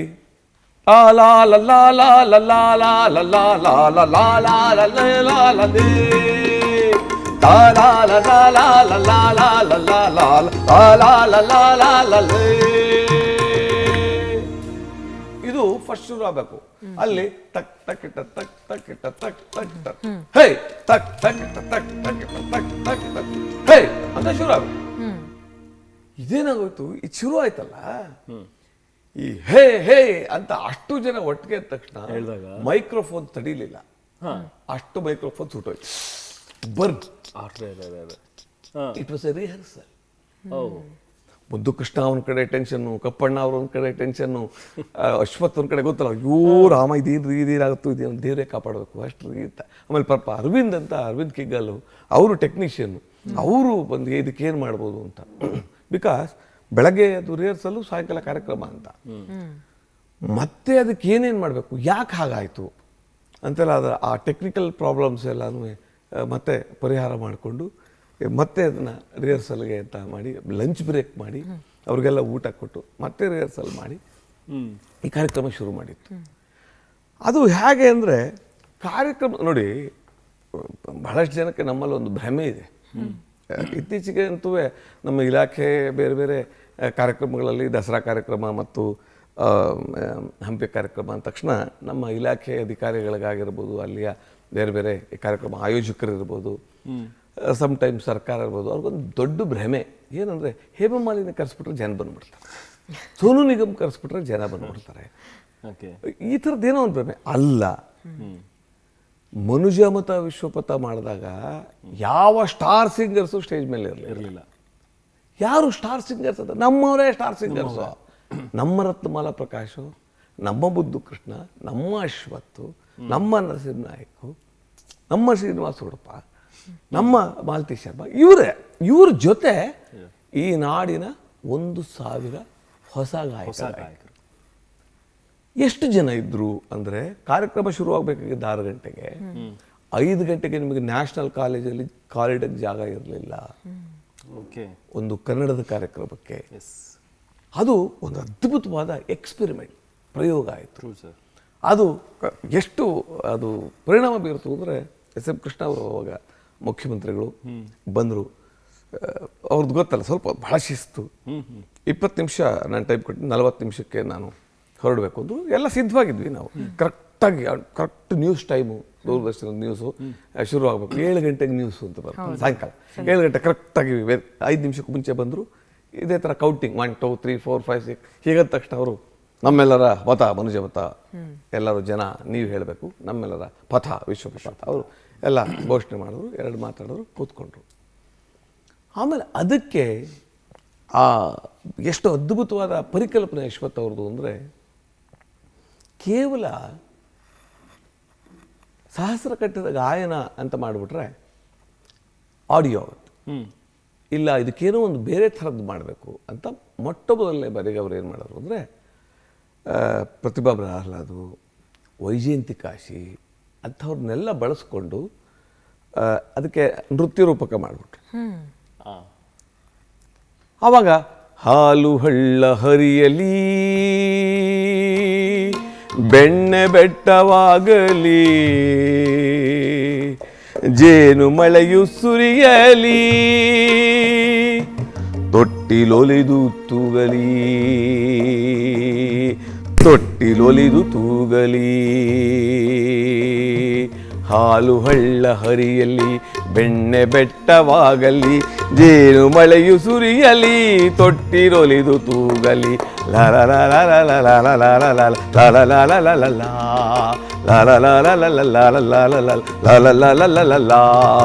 ಓಂ ಓಂ ಈ ಥರ ಒಂದು ಅದ್ಭುತವಾದ ಆ ಬ್ಯಾಕ್ಗ್ರೌಂಡ್ ಮ್ಯೂಸಿಕ್ನಲ್ಲಿ ಆ ಗೀತೆಗಳಿಗೆ ನೃತ್ಯ ಮಾಡುವಂಥ ಒಂದು ಹೊಸ ಪರಿಪಾಠ ಬೆಳೆಸಿದ್ರು. ಒಂದು ದೊಡ್ಡ ಮೊತ್ತದಲ್ಲಿ ಜನರಿಗೆ ತಲುಪಿದಂಥ ಕಾರ್ಯಕ್ರಮ. ಆಮೇಲೆ ಏನಂದರೆ, 1000 ಜನ ನಿಂತ್ಕೋಬೇಕು ಅಂದ್ರೆ ನೀವು ಒಂದು ಕಲ್ಪನೆ ಮಾಡ್ಕೊಳ್ಳಿ, ಎಷ್ಟು ದೊಡ್ಡ ಸ್ಟೇಜ್ ಇರ್ಬೋದು. 100ಕ್ಕೆ 200 ಆ ಥರ ಏನೋ ಇರುತ್ತೆ, ಹೌದಾ? ಆಗ ಸ್ಟೇಜ್ ಕಾಲಿ ಕಾಣುತ್ತೆ. ನೃತ್ಯ ಮಾಡೋರು ಎಷ್ಟು ಜನ ಇರಬೇಕು? 4 5 ಆದರೆ ಅವ್ರು ಕಾಣದೇ ಇಲ್ಲ. ಹೌದು. ಸೊ 20 ಜನ 30 ಜನ ಅವರು ಈ ಗೀತೆಗಳಿಗೆ ನೃತ್ಯ ಮಾಡ್ತಾರೆ. ಎಂಥ ಅದ್ಭುತವಾದ ಬ್ಯಾಕ್ ಡ್ರಾಪ್ ಅಂದರೆ, ಹಿಂದ್ಗಡೆ 1000 ಜನ ನಿಂತಿರೋದು, ಇಲ್ಲಿ ಒಂದು ಸ್ಟೆಪ್ ಕೆಳಗಡೆ ಇವರು ಇಲ್ಲಿ ಡ್ಯಾನ್ಸ್ ಮಾಡ್ತಾ ಇರೋದು, ಆ ಕಡೆ ಈ ಕಡೆ ಪಕ್ವಾದ್ಯ ಕಲಾವಿದರು. ಸೊ ಈ ಥರ ಒಂದು ಸುಗಮ ಸಂಗೀತ ಕ್ಷೇತ್ರಕ್ಕೆ ಆದರ್ಶ ಸುಗಮ ಸಂಗೀತ ಅಕಾಡೆಮಿ, ಧ್ವನಿ ಸುಗಮ ಸಂಗೀತ ಕೇಂದ್ರ ಅದರ ಸಹಯೋಗದಲ್ಲಿ ಮೊಟ್ಟ ಮೊದಲನೇ ಬಾರಿಗೆ ಒಂದು ಹೊಸ ಆಯಾಮ ಸಿಕ್ತು. ಸರ್, ಆವತ್ತು ಒಂದು ರೀತಿಯ ಒಂದು ಎತ್ತರಕ್ಕೆ ಏನು ಕೊಂಡೊಯ್ದ್ರಿ, ಅಂಥ ಪರಿಕಲ್ಪನೆಗಳು ಸಾಕಷ್ಟಾಗಿವೆ. ಅಂಥ ಎಲ್ಲ ಪ್ರಯತ್ನಗಳಲ್ಲಿ ಸಾಮಾನ್ಯ ಅಶ್ವಥ್ ಅವ್ರ ಜೊತೆ ತಾವು ಭಾಗಿಯಾಗಿದ್ರಿ. ಈ ಕ್ಷಣದಲ್ಲಿ ನೆನಪಾಗ್ತಿರೋ ಅಂಥದ್ದು ಮತ್ತೊಂದು ದೊಡ್ಡ ಪ್ರಯತ್ನ ಅಂದರೆ ಕನ್ನಡವೇ ಸತ್ಯ, ಒಂದು ದೊಡ್ಡ ಸಂಚಲನವನ್ನು ಮೂಡಿಸಿದಂಥದ್ದು. ಲಕ್ಷಾಂತರ ಜನ ಒಂದು ಸುಗಮ ಸಂಗೀತ ಕಾರ್ಯಕ್ರಮಕ್ಕೆ ಸೇರೋ ಅಂಥದ್ದು. ಅದಕ್ಕೆ ನಾನು ಪ್ರತ್ಯಕ್ಷ ಸಾಕ್ಷಿಯಾಗಿದ್ದೆ. ಸುಗಮ ಸಂಗೀತದಂಥ ಒಂದು ಸಾಂಸ್ಕೃತಿಕ ಕಾರ್ಯಕ್ರಮಕ್ಕೆ 1 ಲಕ್ಷ ಮೀರಿ ಜನ ಜಮಾಯಿಸೋದು, ಅಲ್ಲಿ ನೋಡೋಕ್ಕೇನೆ ಆ ಇಡೀ ಆ ಪ್ಯಾಲೇಸ್ ಗ್ರೌಂಡ್ ಒಂದು ಆ ವೈಭವವನ್ನು ನೋಡೋಕ್ಕೇನೆ ಬಹಳ ಸೊಗಸಾಗಿತ್ತು. ಆ ಕನ್ನಡವೇ ಸತ್ಯದ ಅನುಭವದ ಬಗ್ಗೆ. ಅದು ಕಾರ್ಯಕ್ರಮ ಅಲ್ಲ, ಅದೊಂದು ತಪಸ್ಸು, ಅದೊಂದು ದೀಕ್ಷೆ. ಅದು ಒಂದು ಕಾರ್ಯಕ್ರಮ ಮಾಡುವಾಗಿನ ಸ್ವರೂಪ ಕಾರ್ಯಕ್ರಮ ಅಂತ ಬಂತು. ತದನಂತರ ಅದು ರಿಹರ್ಸಲ್ ಆಗ್ತಾ ಆಗ್ತಾ ಆಗ್ತಾ ಆಗ್ತಾ ಇದೇನೋ ಬೇರೆ ಏನೋ ಆಗುತ್ತೆ ಅಂತ ಬಂತು. ಅದರ ನಂತರ ಬಹುಶಃ ನಾವು ರಿಹರ್ಸಲ್ ಮಾಡುವಾಗಲೇ ಅದಕ್ಕೆ ಸೃಷ್ಟಿಯಾದಂಥ ಒಂದು ವೇವ್ಸ್ ಇದೆಯಲ್ಲ, ಎಲ್ಲ ಕಡೆ ಅದು ಹರಡ್ಕೊಂಡಿದ್ದ ರೀತಿ ಇದೆಯಲ್ಲ, ಕನ್ನಡ ಕನ್ನಡ ಕನ್ನಡ ಆ ಕನ್ನಡತನವನ್ನು ಕುವೆಂಪು ಹೇಳಿದಾಗೆ ಸತ್ತಂತಿಹರನ್ನು ಬಡಿದೆಚ್ಚರಿಸುವಂಥ ಕನ್ನಡತನವನ್ನು ಬಡಿದೆಬ್ಬಿಸಿದ ಕಾರ್ಯಕ್ರಮ ಕನ್ನಡವೇ ಸತ್ಯ. ನಮ್ಮಲ್ಲಿ ಬಹಳಷ್ಟು ಸಮಸ್ಯೆ ಏನಾಗ್ಬಿಡುತ್ತೆ ಅಂದರೆ, ತುಂಬ ಜನಕ್ಕೆ ಅಯ್ಯೋ ಸುಗಮ ಸಂಗೀತ ಎಲ್ಲ ಒಂದು ಕಡೆ ನಿಂತೋಗ್ಬಿಟ್ಟಿದೆ, ಅಯ್ಯೋ ಸುಗಮ ಸಂಗೀತಕ್ಕೆ ಏನೂ ಆಗ್ತಾ ಇಲ್ಲ, ಅಯ್ಯೋ ಸುಗಮ ಸಂಗೀತ ಬೆಳೀತಿಲ್ಲ, ಈ ಥರದ್ದು ಕೊರಗಿದೆ. ಯಾರು ಏನೂ ಮಾಡಲ್ವೋ ಅವ್ರು ಕೊರಗ್ತಾನೆ ಇರ್ತಾರೆ. ಯಾಕೆಂದರೆ ಅವ್ರಿಗೇನು ಮಾಡೋಕ್ಕೆ ಶಕ್ತಿ ಇರಲ್ಲ. ಅವರು ಬೇರೆಯವ್ರಿಗೆ ಅವ್ರ ಪ್ಲಾಟ್ಫಾರ್ಮ್ ರೆಡಿ ಮಾಡಿಕೊಟ್ಟು ಅವ್ರಿಗೆ ಕೀಬೋರ್ಡು ಪಕ್ವಾದಿ ಎಲ್ಲ ರೆಡಿ ಮಾಡಿಕೊಟ್ಟು ಹಾಡ್ತಾರೆ. ತುಂಬ ಜನ ಒಳ್ಳೆ ಗಾಯಕರಿದ್ದಾರೆ, ತುಂಬ ಜನ ಒಳ್ಳೆ ಗಾಯಕರು, ತುಂಬ ಒಳ್ಳೆ ಸಂಘಟಕರು. ಹೌದು, ಎಲ್ಲ ಗಾಯಕರು ಸಂಘಟಕರಲ್ಲ, ಎಲ್ಲ ಸಂಘಟಕರು ಒಳ್ಳೆ ಗಾಯಕರು ಏನಲ್ಲ. ಹಾಗಾಗಿ ಇಲ್ಲಿ ಏನಾಗುತ್ತೆ, ಹಾಲು ಜೇನು ಅಂತಾರಲ್ಲ ಹಾಗೆ ಆ ಸಂಬಂಧ ಒಂದಕ್ಕೊಂದು ಹದವಾಗಿ ಬೆರೆತಾಗ ಒಂದು ಕನ್ನಡವೇ ಸತ್ಯ ಆಗುತ್ತೆ. ಕನ್ನಡವೇ ಸತ್ಯ ಕಾರ್ಯಕ್ರಮ ಮಾಡುವಂಥ ಸಂದರ್ಭಕ್ಕೆ ಎಲ್ಲರೂ ಅಂದರೆ ಅದಕ್ಕೆ ಜಾತಿ ಇರಲಿಲ್ಲ, ಅದಕ್ಕೆ ಪಕ್ಷ ಇರಲಿಲ್ಲ ಬಹಳ ಪ್ರಮುಖವಾಗಿ. ಆಮೇಲೆ ಎಲ್ಲ ದೇಶಗಳ, ಎಲ್ಲ ರಾಜ್ಯಗಳ, ಎಲ್ಲೆಲ್ಲಿದ್ದರೂ ಅವರೆಲ್ಲರೂ ಕೂಡ ನಾವು ಕನ್ನಡವೇ ಸತ್ಯ ಕಾರ್ಯಕ್ರಮಕ್ಕೆ ಸಾಕ್ಷಿಯಾಗಬೇಕು ಅಂಥೇಳಿ ಬಂದರು. ಗೀತೆ ಜಾತಿ ಕವನಗಳೇ ಪಕ್ಷ ಅವತ್ತು ಅಲ್ಲಿ ಅಷ್ಟೇ. ಹೌದು. ಆಮೇಲೆ ಅಶ್ವತ್ತು ಬಹಳ ಭಾವುಕರಾಗಿದ್ದರು. ಆದರೆ ಏನಾಗುತ್ತೆ, ಬಹಳಷ್ಟು ಸಲ ಏನಾಗುತ್ತೆ, ಒಂದು ಕಾರ್ಯಕ್ರಮದ ಯಶಸ್ಸು ಬಹಳಷ್ಟು ಜನಕ್ಕೆ ನಾನು ಮಾಡಿದ್ದು ಅಂತ ಬಹಳಷ್ಟು ಜನ ಅದ್ರ ಕ್ರೆಡಿಟ್ ತೊಗೊಳಕ್ಕೆ ಹೋಗ್ತಾರೆ. ಒಂದು ಕಾರ್ಯಕ್ರಮದ ವೈಫಲ್ಯ ಯಾರೂ ಅದನ್ನು ನಾನು ಅಂತ ಒಪ್ಕೊಳಕ್ಕೆ ತಯಾರಾಗಿರೋದಿಲ್ಲ. ಅದು ಏನಾಯಿತು ಅಂದರೆ, ಆ ಇವನು ಸರಿಯಾಗಿ ಮಾಡಲಿಲ್ಲ, ಸೌಂಡ್ ಸಿಸ್ಟಮ್ನವ್ರು ಸರಿಯಾಗಿ ಮಾಡಲಿಲ್ಲ, ಆ ಇನ್ಸ್ಟ್ರೂಮೆಂಟ್ನವ್ರು ಸರಿಯಾಗಿ ಮಾಡಲಿಲ್ಲ, ಡ್ಯಾನ್ಸ್ನವ್ರು ಸರಿಯಾಗಿ, ಎಲ್ಲರೂ ಗೂಬೆ ಬೇರೆಯವ್ರ ಮೇಲೆ ಕೂರ್ಸೋಕ್ಕೆ ಪ್ರಯತ್ನ ಪಡ್ತಾರೆ. ಬಟ್ ಕನ್ನಡವೇ ಸತ್ಯದ ಯಶಸ್ಸಿದೆಯಲ್ಲ, ಅದು ನನ್ನ ಯಶಸ್ಸು, ನಿಮ್ಮ ಯಶಸ್ಸು, ಅಶ್ವತ್ ಯಶಸ್ಸು ಅನ್ನೋದಕ್ಕಿಂತ ಕನ್ನಡವೇ ಸತ್ಯದ ಯಶಸ್ಸು, ಕನ್ನಡದ ಯಶಸ್ಸು, ಕನ್ನಡ ನಾಡಿನ ಯಶಸ್ಸು, ಕನ್ನಡ ಜನತೆಯ ಯಶಸ್ಸು, ಸುಗಮ ಸಂಗೀತ ಕ್ಷೇತ್ರದ ಯಶಸ್ಸು. ಕನ್ನಡವೇ ಸತ್ಯ ಆದ ಮೇಲೆ ಒಂದು ಅದ್ಭುತವಾಗಿ ಈ ಜಗತ್ತಿಗೆ ಸುಗಮ ಸಂಗೀತ ತೆರ್ಕೊಂತು. ಬಹಳಷ್ಟು ಜನ ಅದಕ್ಕೂ ಏನು ಕನ್ನಡ ಸತ್ಯಕ್ಕೆ ಇಂತ ಮುಂಚೆ ಇರಲಿಲ್ವೋ, ನಾವು ಹಾಡ್ತಿರ್ಲಿಲ್ವೋ, ನಾವು ಮಾಡಿರ್ಲಿಲ್ವೋ ಅಂತ ಅನ್ನೋರು ಇದ್ದೇ ಇದ್ದಾರೆ. ಆ ವಿಚಾರ ಬೇರೆ. ಆಮೇಲೆ ಎಲ್ಲ ಕಡೆನೂ ಇರುವಂಥದ್ದೇ. ಏನಾಯಿತು, ಒಂದು ಸ್ಟಾರ್ ವ್ಯಾಲ್ಯೂ ಬಂತು. ಸುಗಮ ಸಂಗೀತಕ್ಕೊಂದು ಸ್ಟಾರ್ ವ್ಯಾಲ್ಯೂ ಬಂತು. ಇವತ್ತು ನಮ್ಮ ಸುಗಮ ಸಂಗೀತಗಾರರು ತುಂಬ ಜನ ತುಂಬ ಸುಸ್ಥಿತಿಲಿದ್ದಾರೆ. ಅವತ್ತು ಏನಾಗ್ತಾ ಇತ್ತು, ಸ್ವತಃ ಅಶ್ವಥ್ ಅವ್ರಿಗೆ 25,000 - 30,000 ಕೊಡುವಂಥ ಒಂದು ಕಾರ್ಯಕ್ರಮಕ್ಕೆ 30,000 - 40,000 ಕೊಡುವಂಥ ದಿನಗಳಿದ್ವು. ಆಮೇಲೆ ಅಶ್ವಥ್ ಯಾವತ್ತೂ ದುಡ್ಡು ಹಿಂದೆ ಬಿದ್ದಿರಲಿಲ್ಲ.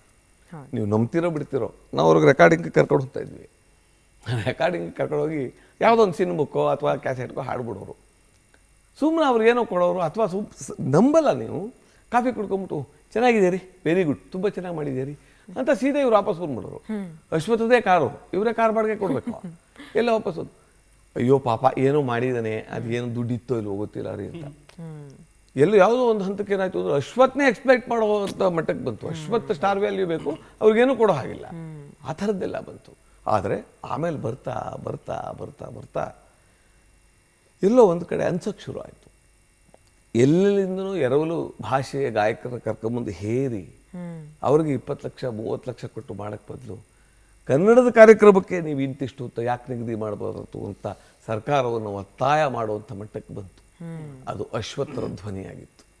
ಅವರು ಕನ್ನಡವೇ ಸತ್ಯ ಮೈಸೂರಲ್ಲಿ ಮಾಡಿದಾಗ ಮೊಟ್ಟ ಮೊದಲನೇ ಬಾರಿಗೆ 10 ಲಕ್ಷ ಚಾರ್ಜ್ ಮಾಡೋದು. ಮೊಟ್ಟ ಮೊದಲ ಒಬ್ಬ ಕನ್ನಡಿಗನೊಬ್ಬ ಒಂದು ಕಾರ್ಯಕ್ರಮಕ್ಕೆ 10 ಲಕ್ಷ ಚಾರ್ಜ್ ಮಾಡಿದ್ದು ಅದೇ ಮೊಟ್ಟ ಮೊದಲ ಕಾರ್ಯಕ್ರಮ.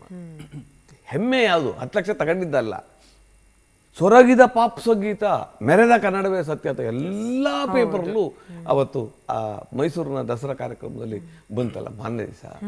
ಅದು ನಿಜವಾದ ಕನ್ನಡದ ಗೆಲುವು, ನಿಜವಾದ ಕನ್ನಡಿಗರ ಗೆಲುವು. ಕನ್ನಡದ ಕಟ್ಟಾಳೊಬ್ರು ಕನ್ನಡಕ್ಕೆ ನೀಡಬಹುದಾದಂಥ ಅತ್ಯುತ್ಕೃಷ್ಟವಾದಂಥ ಕೊಡುಗೆ ಅದು. ಹೌದು ನೋಡಿ, ಕಾಳಿಂಗರಾವ್ ಭಾಗದಿಂದ ಬಂದಿದ್ದದು. ಎಲ್ಲಾದರೂ ಇರು ಎಂತಾದರೂ ಇರು, ಎಲ್ಲಾದರೂ ಇರು ಎಂತಾದರೂ ಇರು, ಎಂದೆಂದಿಗೂ ನೀ ಕನ್ನಡವಾಗಿರು, ಎಲ್ಲಾದರೂ ಇರು. ಕನ್ನಡ ಗೋವಿನ ಓ ಮುದ್ದಿನ ಕರು, ಕನ್ನಡತನ ಬಂದಿದ್ದರೆ ನೀ ಅಮ್ಮಗೆ ಕಲ್ಪತರು. ಎಲ್ಲಾದರೂ ಇರು, ಎಲ್ಲಾದರೂ ಇರು, ಎಂತಾದರೂ ಇರು, ಎಲ್ಲಾದರೂ ಇರು, ಎಂತಾದರೂ ಇರು. ಕಾಳಿಂಗರಾವ್ ಶುರು ಮಾಡ್ತಾರೆ. ಬಟ್ ಎಲ್ಲೋ ಒಂದು ಕಡೆ ಇದು ಈ ಗೀತೆನ ಸ್ವತಃ ಡಾಕ್ಟರ್ ರಾಜ್ಕುಮಾರ್ ಅವರು ಹಾಡಬೇಕು ಅನ್ಸುತ್ತೆ. ರಾಜ್ಕುಮಾರ್ ಅವರು ಅಶ್ವಥ್ ತಾವು ಇದನ್ನು ಸಂಗೀತ ಸಂಯೋಜನೆ ಮಾಡಬೇಕು ಅಂತ ಕೇಳ್ಕೊತಾರೆ. ಅಶ್ವಥ್ ಕಂಪೋಸ್ ಮಾಡ್ತಾರೆ. ಯಾರಿಗೆ? ಅಣ್ಣವ್ರಿಗೋಸ್ಕರನೇ. ಎಲ್ಲಾದರೂ ಇರು ಎಂತಾದರೂ ಇರು ಎಂದೆಂದಿಗೂ ನೀ ಕನ್ನಡವಾಗಿರು, ಕನ್ನಡವೇ ಸತ್ಯ, ಕನ್ನಡವೇ ನಿತ್ಯ, ಕನ್ನಡವೇ ಸತ್ಯ, ಕನ್ನಡವೇ ನಿತ್ಯ. ಇದು ಎಷ್ಟು ಪಾಪ್ಯುಲರ್ ಆಗುತ್ತೆ ಅಂದರೆ, ಎಲ್ಲಾದರೂ ಅಕಸ್ಮಾತ್ ರಾಜ್ಕುಮಾರ್ ಅವ್ರ ಬಗ್ಗೆ ಬಂತು ಅಥವಾ ಅವರೆಲ್ಲ ಬರ್ತಾರೆ ಸ್ಟೇಜಿಗೆ ಬರ್ತಾರೆ ಅಂತನೋ, ಅಥವಾ ರಾಜ್ಕುಮಾರ್ ಅವ್ರ ಬಗ್ಗೆ ಎಲ್ಲರೂ ಮಾತಾಡಿದ ತಕ್ಷಣ ರಾಜ್ಕುಮಾರ್ ಅವರು ಹೀಗೆ ಕೈ ಮುಕ್ಕೊಂಡು ಬರ್ತಾ ಇರೋದು, ಆ ಹಿಂದ್ಗಡೆ ಕನ್ನಡವೇ ಸತಿ ಈ ಗೀತೆ ಬರ್ತಾ ಇದೆ. ಇಷ್ಟು ಪಾಪ್ಯುಲರ್ ಆಯಿತು ಈ ಗೀತೆ. ಬಟ್ ಅಶ್ವಥ್ ಯಾಕೆ ಇಷ್ಟು ಇಡೀ ಸುಗಮ ಸಂಗೀತ, ಇಡೀ ಕನ್ನಡ ನಾಡು ಅಶ್ವಥ್ ಅಶ್ವಥ್ ಅಶ್ವಥ್ ಅನ್ನೋಕ್ಕೆ ಶುರು ಆಯಿತು ಅಂದರೆ, ಅಶ್ವತ್ಥನ್ನೇ ಪ್ರಯೋಗಶೀಲರಾಗಿ ಮಾಡ್ಕೊಂಬಿಟ್ರು. ನೀನು ಮಾಡ್ರೆ ಸರಿ ಇಲ್ಲ. ನಮ್ಮಲ್ಲಿ ಬಹಳಷ್ಟು ಜನ ಸುಗಮ ಸಂಗೀತಗಾರಿದ್ದಾರೆ, ಮ್ಯೂಸಿಕ್ ಡೈರೆಕ್ಟರ್ಸ್ ಇದ್ದಾರೆ. ಅಶ್ವಥ್ ಬದುಕಿದ್ದಾಗ ಯಾರೂ ಮಾತಾಡ್ತಾನೆ ಇರಲಿಲ್ಲ. ಅವ್ರು ಹೀಗೆ ಕೂತಿದ್ರೆ ಅಶ್ವಥ್ ಇದ್ದಾರೆ ಅಂತ. ಈಗ ತಲಹರಟೆ ಮಾತಾಡ್ತಾರೆ ತುಂಬ ಜನ. ಅಶ್ವಥ್ ಅವರು ಅದು ಮಾಡಿದ್ದಾರೆ, ಅದು ಸರಿಗೆ ಇಲ್ಲ, ಇದು ಸರಿಗೆ ಇಲ್ಲ ಅಂತ. ಅವಾಗ ಯಾರು ಉಸಿರೆತ್ತಕ್ಕೂ ಶಕ್ತಿ ಇರಲಿಲ್ಲ. ಆಯ್ತಾ? ಕೆಲವು ಗಾಯಕರನ್ನಂತೂ ಡಿಸ್ಮಿಸೇ ಮಾಡ್ಬಿಟ್ಟು, ಅಯ್ಯೋ ನಿಮ್ಗೆ ಆಗಲ್ಲ ರೀ, ಸುಗಮ ಸಂಗೀತ ಎಲ್ಲ ಆಗಲ್ಲ, ಇವರೇ ನಿಮ್ಮ ಹೆಸರು ಬೇಡ, ನೀವು ಆಗಲ್ಲ ಇವರೇ ಬನ್ರಿ ಅಂತ ಹೀಗೆ ನೇರವಾಗಿ ನಿಮ್ಗೆ ಆಗಲ್ಲ ಅಂತ ಕಳಿಸ್ತಾ ಇದ್ರು. ಈ ಪ್ರಶ್ನೆ ಅಂದರೆ, ಅಶ್ವಥ್ ನೋಡಿ ಇಷ್ಟು ಪಾಪ್ಯುಲರ್ ಆಗಿದ್ದ ಗೀತೆ, ಸ್ವತಃ ಅಣ್ಣವ್ರು ಹಾಡಿದ್ದ ಗೀತೆ. ಅಶ್ವಥ್ ಹೇಳಿದ್ರು, ಇದು ಕನ್ನಡವೇ ಸತ್ಯ, ಕನ್ನಡವೇ ನಿತ್ಯ, ಕನ್ನಡವೇ ಸತ್ಯ, ಕನ್ನಡವೇ ನಿತ್ಯ. ಇದು ರಾಜ್ಕುಮಾರ್ ಅವರು ಹಾಡೋಕೆ ಸಾಧ್ಯ, ಅನುಮಾನ ಇಲ್ಲ. ರಾಜ್ಕುಮಾರ್ ಅವರು ಅನೇಕ ಅದ್ಭುತವಾದ ಗೀತೆಗಳನ್ನು ಈ ನಾಡಿಗೆ ಕೊಟ್ಟದ್ದು. ಹೌದು ಹೌದು. ರಾಜ್ಕುಮಾರ್ ಅವರ ಗೀತೆ, ರಾಜ್ಕುಮಾರ್ ಅವರು ಹಾಡಕ್ಕೆ ಅವರು ಕಂಪೋಸಿಂಗ್ ಸರಿ ಇತ್ತು. ಅಶ್ವಥ್ ಅವರ ತುಡಿತ ಇತ್ತಲ್ಲ, ಅವ್ರೇನು ಹೇಳೋರು ಅಂದರೆ, ಕನ್ನಡವೇ ಸತ್ಯ ಅಂದ್ರೆ 1 ಕೋಟಿ ಜನ ಹಾಡ್ಬೇಕ್ರಿ, ಕನ್ನಡವೇ ಸತ್ಯ ಅಂದ್ರೆ 1 ಲಕ್ಷ ಜನ ಒಟ್ಟಿಗೆ ಹಾಡ್ಬೇಕ್ರಿ, ಕನ್ನಡವೇ ಸತ್ಯ, ಕನ್ನಡವೇ ನಿತ್ಯ ಅಂದರೆ ಯಾರು ಒಬ್ರು ಇಬ್ರು ಹಾಡೋದು, ಹಾಗೇನಾದ್ರು ಮಾಡ್ಬೇಕಲ್ರಿ. ಹಾಗೆ ಹುಟ್ಟಿದ ಕನ್ನಡವೇ ಸತ್ಯ ಆ ಗೀತೆ ಸಮಷ್ಟಿಗೆ ತಲುಪಬೇಕು, ಪ್ರಪಂಚಕ್ಕೆ ತಲುಪಬೇಕು. ಅದು ಅವರ ದೃಷ್ಟಿಕೋನ. ನೋಡಿ, ಅವರೇ ಅವರು ಮಾಡಿದ ಗೀತೆಯನ್ನು ಬದಲಾಯಿಸಿ ಮಾಡ್ತಾರೆ. ಹೌದು, ಅವರು ಯಾವತ್ತೂ ಕೂಡ ಪ್ರಯೋಗಶೀಲರಾಗಿದ್ದರಿಂದ ಈಗ ಸಾಧ್ಯ. ಅದು ಇದು ಹೆಚ್ಚಾಗಿ ನಡೆಯಲ್ಲ ಅಲ್ವಾ ಸರ್? ಅಂದ್ರೆ ಒಬ್ರು ರಾಗ ಸಂಯೋಜನೆ ಮಾಡಿದ ಗೀತೆಗೆ ಮತ್ತೆ ಅವರೇ ಇನ್ನೊಂದು ಪ್ರಯೋಗ ಮಾಡೋ ಅಂಥದ್ದು ಬಹುಶಃ ತುಂಬಾ ತುಂಬಾ ಯಾಕೆ ಹಾಗಾಗುತ್ತೆ ಅಂತ ಕೇಳಿ. ಈಗ ಉದಾಹರಣೆಗೆ ಇಲ್ಲಿ ಟೆಕ್ನಿಕಲ್ಲಿ ಒಂಥರ ಸಂಗೀತ ನಿರ್ದೇಶಕರಿಗೆ, ಅಯ್ಯೋ ಅಣ್ಣವರು ಹಾಡ್ಬಿಟ್ಟಿದ್ದಾರೆ, ಇನ್ನು ನಾನು ಮಾಡಿಬಿಟ್ರೆ ಇನ್ಯಾರು ಏನು ಅನ್ಕೊಂಡ್ಬಿಡ್ತಾರೋ, ಆಯ್ತಾ, ಮಾಡ್ಬೋದಾ ಇಲ್ವಾ, ಈ ಥರ ಜಿಜ್ಞಾಸೆ ಕಾಣುತ್ತೆ. ಆದರೆ ಸಾಹಿತ್ಯಕ್ಕೆ ನ್ಯಾಯ ಒದಗಿಸ್ಬೇಕು, ಅಥವಾ ನಾನು ಮಾಡೋದು ಈ ಥರ ಸಮಷ್ಟಿ ಹಾಡುವಾಗ ಹೀಗೆ ಮಾಡಬೇಕು ಅಂತ ಅಂದಾಗ ಈ ಥರದ ಹೊಸ ಕ್ರೀಮ್ ಬರುತ್ತೆ.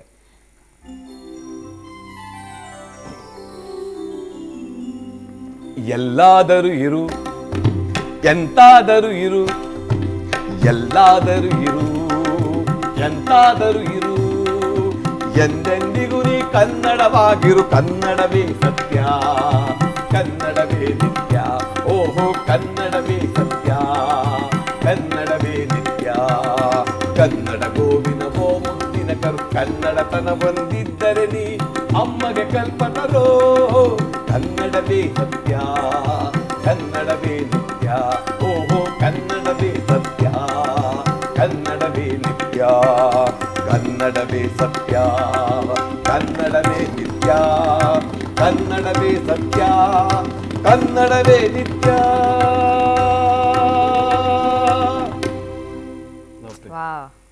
ಇದು ಕನ್ನಡ ಕೆಚ್ಚೆದೆಯನ್ನ ಕೊಡೋ ಎಷ್ಟರ ಮಟ್ಟಿಗೆ ಇದು ಪಾಪ್ಯುಲರ್ ಆಯ್ತು ಅಂದ್ರೆ, ನಾನು ಯಾವ ದೇಶಕ್ಕೆ ಹೋಗಲಿ ಇವತ್ತು, ಅಮೇರಿಕಾ ಇರ್ಬೋದು, ಆಸ್ಟ್ರೇಲಿಯಾ ಇರ್ಬೋದು, ಸೌತ್ ಆಫ್ರಿಕಾ ಇರ್ಬೋದು, ಶ್ರೀಲಂಕಾ ಇರ್ಬೋದು, ಚಿಕ್ಕ ಚಿಕ್ಕ ಊರು, ನೈರೋಬಿ ಇರ್ಬೋದು, ಕೀನ್ಯಾ ಇರ್ಬೋದು, ಅಲ್ಲಿ ಆ ಎಲ್ಲ ಮಕ್ಕಳುಗಳು ಸೇರಿಕೊಂಡು ಹಾಡುವ ಗೀತೆ ಯಾವ್ದಾದ್ರು ಇದ್ದರೆ ಈ ಕನ್ನಡವೇ ಸತ್ಯಾಗಿದೆ. ಕನ್ನಡವೇ ಸತ್ಯದ ಯಶಸ್ಸು ಒಂದು ಮಟ್ಟದಾದರೆ, ನಿಮ್ಮ ಊರು ಕಿಕ್ಕೇರಿ ಮತ್ತು ಅಲ್ಲಿ ಕೆ.ಎಸ್. ನರಸಿಂಹಸ್ವಾಮಿ ಅವರ ಹೆಸರಲ್ಲಿ ತಾವು ಕೈಗೊಂಡಿರುವಂಥ ಯೋಜನೆಗಳು, ಏಕೆಂದರೆ ಅವರ ಹೆಸರಿನಲ್ಲಿ ಸಾಕಷ್ಟು ದೊಡ್ಡ ದೊಡ್ಡ ಯೋಜನೆಗಳು ಮತ್ತು ಕಾರ್ಯಕ್ರಮಗಳು ಆಗ್ತವೆ, ಅದರ ಬಗ್ಗೆ ಸರ್. ಅದಕ್ಕೆ ಅಂತಲೇ ಒಂದು ಬಹುಶಃ ಅವರು ಇನ್ನು ಕನ್ನಡವೇ ಸತ್ಯದ ಗುಂಗಿಂದ ಹೊರಬಂದಿಲ್ಲ. ಯಾರು ಹೊರಗೆ ಬರಕ್ ಸಾಧ್ಯ ಇಲ್ಲ.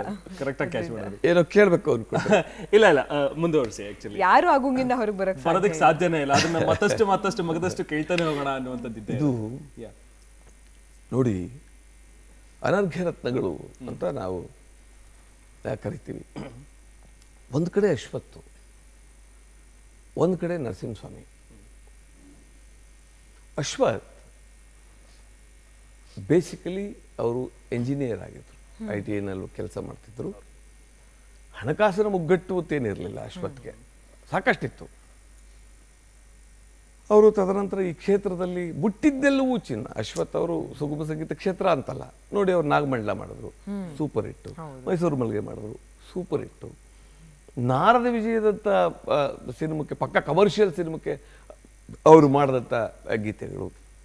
ಶಿಶುನಾಳ ಶರೀಫ ಅವ್ರು ಯಾವ ಸಿನಿಮಾಕ್ಕೆ ಮಾಡಿದ್ರು. ಆಮೇಲೆ ಭಾಳ ಒಂದೊಂದ್ಸಲ ಆಶ್ಚರ್ಯ ಅನಿಸುತ್ತೆ, ಮ್ಯೂಸಿಕ್ ಡೈರೆಕ್ಟ್ರು ಯಾವ್ದಾದ್ರು ಒಂದು ಕಂಪೋಸಿಂಗ್ ಮಾಡಿದ ತಕ್ಷಣ ಅವರು ಯಾರು ಹೀರೋ ಈ ಥರ ಇದು ಹೀಗೆ ಮಾಡೋಕ್ಕಿಂತ ಇದು ಹೀಗೆ ಮಾಡ್ಬೋದಾಗಿತ್ತು ಅಂತ ಅವ್ರಿಗೆ ಸಜೆಷನ್. ಬಟ್ ಎಲ್ಲ ಮ್ಯೂಸಿಕ್ ಡೈರೆಕ್ಟರ್ಸು ಅದನ್ನ ಪಾಸಿಟಿವ್ ಆಗಿ ತಗೊಳ್ಳೋರು. ಆಮೇಲೆ ಅವರು ಒಂದು ಯಾವುದಾದ್ರು ಒಂದು ಗೀತೆ ಹಾಡಿದ ತಕ್ಷಣ ಈಚೆಗೆ ಬಂದು ಇದು ಸಿಕ್ಕಾಪಟ್ಟೆ ಚೆನ್ನಾಗಾಗುತ್ತೆ ರೀ, ಸೂಪರ್ ಹಿಟ್ ಆಗುತ್ತೆ ಅಂತ ಅವರವರೇ ಹೇಳ್ಬಿಡೋರು. ಅದಕ್ಕೆ ಹೇಳಿದ್ದು ಅಂದರೆ ಈ ಅನರ್ಘ್ಯ ರತ್ನಗಳು. ನಿಜ ನಿಜ ಸರ್. ಅಶ್ವಥ್ ಅವರು ದುಡ್ಡುಗೋಸ್ಕರ ಯಾವತ್ತೂ ಕೆಲಸ ಮಾಡಲಿಲ್ಲ. ಅವರು ಬಹುಶಃ ದುಡ್ಡುಗೋಸ್ಕರ ಕೆಲಸ ಮಾಡಿದ್ದಿದ್ರೆ ಇವತ್ತು ನಮ್ಮ ಕನ್ನಡ ಸಂಗೀತಗಾರರ ಪೈಕಿ ಬಹಳ ಶ್ರೀಮಂತರ ಸಾಲಿನಲ್ಲಿ ಅಶ್ವಥ್ ಇರ್ತಿದ್ರು, ಮೊದಲನೇ ಜಾಗದಲ್ಲಿ ಇರ್ತಾಯಿದ್ರು. ಸಿನಿಮಾಕ್ಕೆ ಹಾಡಿದಾಗ ಅವರು ಇಷ್ಟು ದುಡ್ಡು ಕೊಡಿದ್ದು ಯಾವತ್ತೂ ಕೇಳಿರಲಿಲ್ಲ. ಆದರೆ ಅವರದನ್ನ ಎಂಜಾಯ್ ಮಾಡೋರು ಪ್ರತಿಯೊಂದು ಕ್ಷಣನೂ. ಅವರು ಸಿನಿಮಾಕ್ಕೆ ತಪ್ಪೆ ಮಾಡದವ್ರು ಯಾರವ್ರೇ, ತಪ್ಪೆ ಮಾಡದವ್ರೆಲ್ಲವ್ರೇ, ತಪ್ಪೆ ಮಾಡದವ್ರು ಯಾರವ್ರೇ, ತಪ್ಪೆ ಮಾಡದವ್ರೆಲ್ಲವ್ರೇ. ಇದು ಹಾಡ್ಬಿಟ್ಟು ವಾಪಸ್ ಬಂದ ಥರ ಚೆನ್ನಾಗಿದೆ ಈ ಹಾಡು ಎಲ್ಲೋ ಒಂದು ಕಡೆ ಅಂತ ಅಂದರೆ ತತ್ವಜ್ಞಾನಿ ಥರ ಮಾತಾಡೋರು. ಹೌದು ಹೌದು. ಅದ್ರ ಒಟ್ಟಾರೆ ಇದು ಪಿಕ್ಚರೈಸೇಷನ್. ಅವರು ಯಾವ್ದಾದ್ರು ಒಂದು ಹಾಡು ಮಾಡುವಾಗ ಅವ್ರ ತಲೆಯಲ್ಲಿ ಒಂದು ವಿಷನ್. ಈ ಥರ ಒಂದು ಕಡೆ ಎಲ್ಲ ಸೌಲಭ್ಯಗಳು ಇದ್ದು ಏನನ್ನು ಬೇಕಾದರೂ ಮಾಡಬಹುದಾದ ಅಶ್ವಥ್, ಇನ್ನೊಂದು ಕಡೆ ಬಡತನದ ಬೇಗೆಯಲ್ಲಿ ಇದ್ದು ಇಡೀ ತಮ್ಮ ಜೀವನವನ್ನು ಸಾಹಿತ್ಯ ಕಾವ್ಯಕ್ಕೋಸ್ಕರ ಅರ್ಪಿಸ್ಕೊಂಡಂಥ ನರಸಿಂಹಸ್ವಾಮಿ. ಎಂಥ ಅದ್ಭುತವಾದ ಕಾಂಬಿನೇಷನ್ನು. ಅವರು ನಮ್ಮ ನರಸಿಂಹಸ್ವಾಮಿಗಳು ಮಾಡಿದಂಥ ಗೀತೆ ಇದೆಯಲ್ಲ, ಅವರು ಗೀತೆಗಳು ಯಾವಾಗಲೂ ಹಚ್ಚ ಹಸಿರು. ನರಸಿಂಹಸ್ವಾಮಿಗಳು ಒಂದೊಂದು ಗೀತೆ ಒಂದೊಂದು ಅದ್ಭುತ. ಬಹುಶಃ ನಮ್ಮಲ್ಲಿ ಒಂದು ತಪ್ಪು ಕಲ್ಪನೆ ಇದೆ. ನಮ್ಮ ನರಹಳ್ಳಿ ಬಾಲಸುಬ್ರಹ್ಮಣ್ಯ ಯಾವಾಗಲೂ ಒಂದು ಮಾತು ಹೇಳ್ತಾ ಇರ್ತಾರೆ, ಏನಂದರೆ ಬರೀ ಪ್ರೇಮ ಗೀತೆಗಳಿಗೋಸ್ಕರ ಪ್ರೇಮ ಕವಿ ಅಂತ ಅಂದ್ಬಿಟ್ಟು ನಿಲ್ಲಿಸ್ಬಿಡ್ತಾರೆ ಅಂತ. ನರಸಿಂಹಸ್ವಾಮಿಯವರ ಸಾಹಿತ್ಯ ಬಹಳ ಉತ್ಕೃಷ್ಟವಾಗಿದೆ, ಜೊತೆಗೆ ತುಂಬ ಬೇರೆ ಬೇರೆ ಬೇರೆ ಬೇರೆ ವೈಚಾರಿಕ ನೆಲೆಗಟ್ಟಿನಲ್ಲೂ ಕೂಡ ತುಂಬ ಸಾಕಷ್ಟು ಅವರು ಕೆಲಸ ಮಾಡಿದ್ದಾರೆ. ನರಸಿಂಹಸ್ವಾಮಿಯವರ ಬಡತನ ಅವರ ಕಾವ್ಯ ಕೃಷಿಯ ಮೇಲೆ ಯಾವ ಪರಿಣಾಮವನ್ನು ಬೀರಲಿಲ್ಲ. ಅವರು ಅವರ ಗೀತೆಗಳನ್ನು ನೋಡಿ, ನಗುವಾಗ ನಕ್ಕು ಅಳುವಾಗ ಅತ್ತು ಮುಗಿದಿತ್ತು ಅರ್ಧದಾರಿ, ಮುಗಿದಿತ್ತು ಅರ್ಧದಾರಿ. ನಗುವಾಗ ನಕ್ಕು ಅಳುವಾಗ ಅತ್ತು ಮುಗಿದಿತ್ತು ಅರ್ಧದಾರಿ, ಮುಗಿದಿತ್ತು ಅರ್ಧದಾರಿ. ಹೂಬಳ್ಳಿಯಿಂದ ಹೆಮ್ಮರನ ಎದೆಗೆ, ಹೂಬಳ್ಳಿಯಿಂದ ಹೆಮ್ಮರನ ಎದೆಗೆ ಕಡೆಗೆ ಬಿಳಿ ಬಿಳಿಯ ಹಕ್ಕಿ ಹಾರಿ, ಬಿಳಿ ಬಿಳಿಯ ಹಕ್ಕಿ ಹಾರಿ. ಇದು ಒಂದು ಕಡೆ ನರಸಿಂಹಸ್ವಾಮಿಯವರ ಒಂದು ಮಕ್ಕಳು. ಆ ಸಾಹಿತ್ಯದ ಏನು ಕೃಷಿ ಬೇರೆ ಬೇರೆ ಬೇರೆ ಬೇರೆ ಆಗ್ತಾ. ಬಹುಶಃ ನನಗೆ ನರಸಿಂಹಸ್ವಾಮಿಯವರು ಪರಿಚಯ ಆಗಿದ್ದು ಬಹಳ ಲೇಟಾಗಿ. ಆದರೆ ಅವ್ರ ಗೀತೆಗಳು ಯಾವತ್ತೂ ನಮಗೆ ಒಂಥರ ಜನಪದ ಗೀತೆ ಥರ ಹೋಗಿತ್ತು. ಹೆಂಡತಿಯೊಬ್ಬಳು ಮನೆಯೊಳಗಿದ್ದರೆ ನನಗದೆ ಕೋಟಿ ರೂಪಾಯಿ, ಹೆಂಡತಿಯೊಬ್ಬಳು ಮನೆಯೊಳಗಿದ್ದರೆ ನನಗದೆ ಕೋಟಿ ರೂಪಾಯಿ, ಹೆಂಡತಿಯೊಬ್ಬಳು ಹತ್ತಿರವಿದ್ದರೆ ನಾನು ಒಬ್ಬ ಸಿಪಾಯೇ, ಹೆಂಡತಿಯೊಬ್ಬಳು ಮನೆಯೊಳಗಿದ್ದರೆ ನನಗದೆ ಕೋಟಿ ರೂಪಾಯಿ, ಹೆಂಡತಿಯೊಬ್ಬಳು ಹತ್ತಿರವಿದ್ದರೆ ನಾನು ಒಬ್ಬ ಸಿಪಾಯೇ, ಹೆಂಡತಿಯೊಬ್ಬಳು. ಇವರು ಈ ಗೀತೆ ಬರೀತಾರೆ. ಬಟ್ ಬಹಳಷ್ಟು ಆಶ್ಚರ್ಯ ಅಂದರೆ ನರಸಿಂಹಸ್ವಾಮಿಗಳು ಸಾಮಾನ್ಯವಾಗಿ ನೀವು ಏನು ಅನ್ಕೊಳ್ಳಾಗಿಲ್ಲ, ಅವರು ಏನು ಅನ್ಕೊಳ್ಳಾಗಿಲ್ಲ. ನಿಮ್ಗೊಂದು ಕನಸು ಬೀಳುತ್ತೆ ಅಂತ ಅನ್ಕೊಳ್ಳೋಣ. ನಿಮ್ಗೊಂದು ಕನಸು ಬಿದ್ದರೆ ಏನು ಬೀಳ್ಬೋದು? ನಾನೆಲ್ಲೋ ಅಮೇರಿಕದಲ್ಲಿ ಯಾವುದೋ ಒಂದು ದೊಡ್ಡ ಹಡಗ್ನಲ್ಲಿ ಹೋಗ್ತಾ ಇದ್ದೀನಿ ಅಂತಲೋ, ಅಥವಾ ಫ್ಲೈಟಲ್ಲಿ ಹೋಗ್ತಾ ಇದ್ದೀನಿ ಅಂತಲೋ, ಅಥವಾ ಯಾವುದೋ ದೊಡ್ಡ ಗಾರ್ಡನಲ್ಲಿ.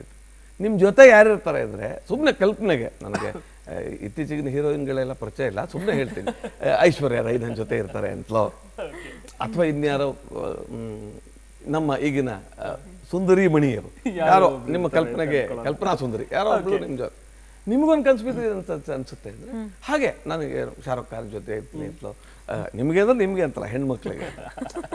ಸೊ ಈ ಥರ ಎಲ್ಲೋ ಒಂದು ಕಡೆ ಏನು ಕಲ್ಪನೆ ಬೇರೆ ಬೇರೆ. ನರಸಿಂಹಸ್ವಾಮಿ ಕನಸಿನಲ್ಲಿ ಏನ್ರಿ ಬೀಳುತ್ತೆ ನರಸಿಂಹಸ್ವಾಮಿ ನಿಮಗೆ ಅಂದರೆ, ಅವರು ಹೇಳ್ತಾರೆ, ಒಂದಿರುಳು ಕನಸಿನಲ್ಲಿ ನನ್ನ ಒಳ ಕೇಳಿದೆನು, ಚಂದ ನಿನಗಾವುದೆಂದು, ನಮ್ಮೂರು ಹೊನ್ನೂರು ನಿಮ್ಮೂರು ನವಿಲೂರು, ಚಂದ ನಿನಗಾವುದೆಂದು, ನಮ್ಮೂರು ಚಂದವೋ ನಿಮ್ಮೂರು ಚಂದವೋ, ನಮ್ಮೂರು ಚಂದವು ನಿಮ್ಮೂರು ಚಂದವು ಎಂದೆನ್ನ ಕೇಳಲೇಕೆ. ಕನಸಿನಲ್ಲಿ ಅವರು ನಿಮ್ಮೂರು ಚಂದವೋ ನಮ್ಮೂರು ಚಂದವೋ ಯಾರು ಕೇಳ್ತಾರೆ ಅಂದರೆ, ಒಂದಿರುಳು ಕನಸಿನಲ್ಲಿ ನನ್ನವಳ ಕೇಳಿದೆನು. ಕನಸಿನಲ್ಲಿ ಯಾರು ಬರ್ತಾರೆ ನರಸಿಂಹಸ್ವಾಮಿಗೆ ಅಂದರೆ ಅವ್ರ ಹೆಂಡತಿ ಬರ್ತಾರೆ. ಇದು ಏನನ್ನು ಸೂಚಿಸುತ್ತೆ? ಬಹಳ ಚಿಕ್ಕ ವಿಚಾರ ಹೌದು, ಆದರೆ ಅವರ ಬರವಣಿಗೆಯಲ್ಲೂ ಕೂಡ ಕರಪ್ಟ್ ಆಗಲಿಲ್ಲ. ಎಲ್ಲೂ ಕೂಡ ಅವರು ತಮ್ಮನ್ನ ದುಡ್ಡುಗೋ ಅಥವಾ ಬೇರೆ ಯಾವುದೋ ಪ್ರಕಾರಕ್ಕೆ, ದುರಂತ ಅಂದರೆ ಅವ್ರಿಗೊಂದು ಜ್ಞಾನಪೀಠ ಪ್ರಶಸ್ತಿ ಬರಬೇಕಾಗಿತ್ತು ಅನ್ನುವಂಥದ್ದು ಎಲ್ಲರೂ ಯಾವತ್ತೂ ಹೇಳುವಂಥ ಮಾತುಗಳು. ಆದರೆ ಎಲ್ಲೋ ಒಂದು ಕಡೆ ಬಹುಶಃ ಸಾಹಿತ್ಯ ಪ್ರಿಯರ, ಕಾವ್ಯ ಪ್ರಿಯರ, ಸುಗಮ ಸಂಗೀತ ಪ್ರಿಯರ, ಕನ್ನಡ ನಾಡಿನ ಎಲ್ಲ ಕನ್ನಡ ಕಲಾಭಿಮಾನಿಗಳ ಹೃದಯ ಸಿಂಹಾಸನದಲ್ಲಿ ಅವ್ರಿಗೊಂದು ಖಾಯಂ ಜಾಗ, ವಿಶೇಷವಾದಂಥ ಒಂದು ಸ್ಥಾನ. ಸಂತೋಷ ಅಂದರೆ ಯಾವುದು ಅಂದರೆ, ಸರ್ ಈ ವಿಚಾರಕ್ಕೆ ನಾನು ಬರ್ತೀನಿ, ಯಾಕಂದರೆ ಕೆ ಎಸ್ ನರಸಿಂಹಸ್ವಾಮಿ ಅವ್ರ ಬಗ್ಗೆ ಇನ್ನಷ್ಟು ವಿಚಾರಗಳನ್ನು ನಾವು ಮಾತಾಡೋದಿದ್ದೆ. ಈಗ ಕಿಕ್ಕಿರಿ ಕೃಷ್ಣಮೂರ್ತಿಯವರು ಕೆ ಎಸ್ ನರಸಿಂಹಸ್ವಾಮಿ ಅವರ ಒಂದು ನೆನಪುಗಳನ್ನು ಮೆಲುಕು ಹಾಕ್ತಾ ಇದ್ರು ನಮ್ಮ ಚಂದನ ವಾಹಿನಿ. ಹಾಗೆ ನಾವು ಮಾತಾಡ್ತಾ ಇದ್ವಿ ಕಿಕ್ಕಿರಿ ಕೃಷ್ಣಮೂರ್ತಿ ಅವ್ರ ಜೊತೆಗೆ. ಸರ್, ನೀವು ಕೆ ಎಸ್ನ ಅವರ ಒಂದು ಬಗ್ಗೆ ಹೇಳ್ತಾ ಇದ್ರಿ, ಹಾಗೆ ಅವರ ಯೋಜನೆಗಳ ಬಗ್ಗೆ ಪ್ರಸ್ತಾಪಿಸಿದ್ರಿ. ಹೌದು, ಏನಂದರೆ ಕವಿಯೊಬ್ಬನಿಗೆ ಸಿಕ್ಕಬಹುದಾದ ಬಹಳ ದೊಡ್ಡ ಗೌರವ ನಿಜ ಸರ್ಕಾರ ಕೊಟ್ಟಿದೆ. ಅದು ನಿಜವಾಗ್ಲೂ ನಾವು ಕನ್ನಡಿಗರು ಹೆಮ್ಮೆ ಪಡುವಂಥ ವಿಚಾರ. ಯಾಕಂದರೆ ಕೆ ಎಸ್ ನರಸಿಂಹಸ್ವಾಮಿ ಅವರು, ನಾನು ಆಗಲೇ ಹೇಳಿದೆ, ಅತ್ಯಂತ ಕಡು ಬಡತನದಲ್ಲಿದ್ದರೂ ಸಾಹಿತ್ಯದ ಮುಖಾಂತರ ಜನಕ್ಕೆ ಸಿಹಿ ಕೊಟ್ಟವರು. ಘನ ಸರ್ಕಾರ ಕೆ ಎಸ್ ನರಸಿಂಹಸ್ವಾಮಿ ಹೆಸರಿನಲ್ಲಿ ಒಂದು ಟ್ರಸ್ಟ್ ಮಾಡಿದೆ. ಡಾಕ್ಟರ್ ನರಹಳ್ಳಿ ಬಾಲಸುಬ್ರಹ್ಮಣ್ಯ ಅವರ ಅಧ್ಯಕ್ಷತೆಯಲ್ಲಿ ನಾನು ಅದರ ಪ್ರಧಾನ ಕಾರ್ಯದರ್ಶಿ.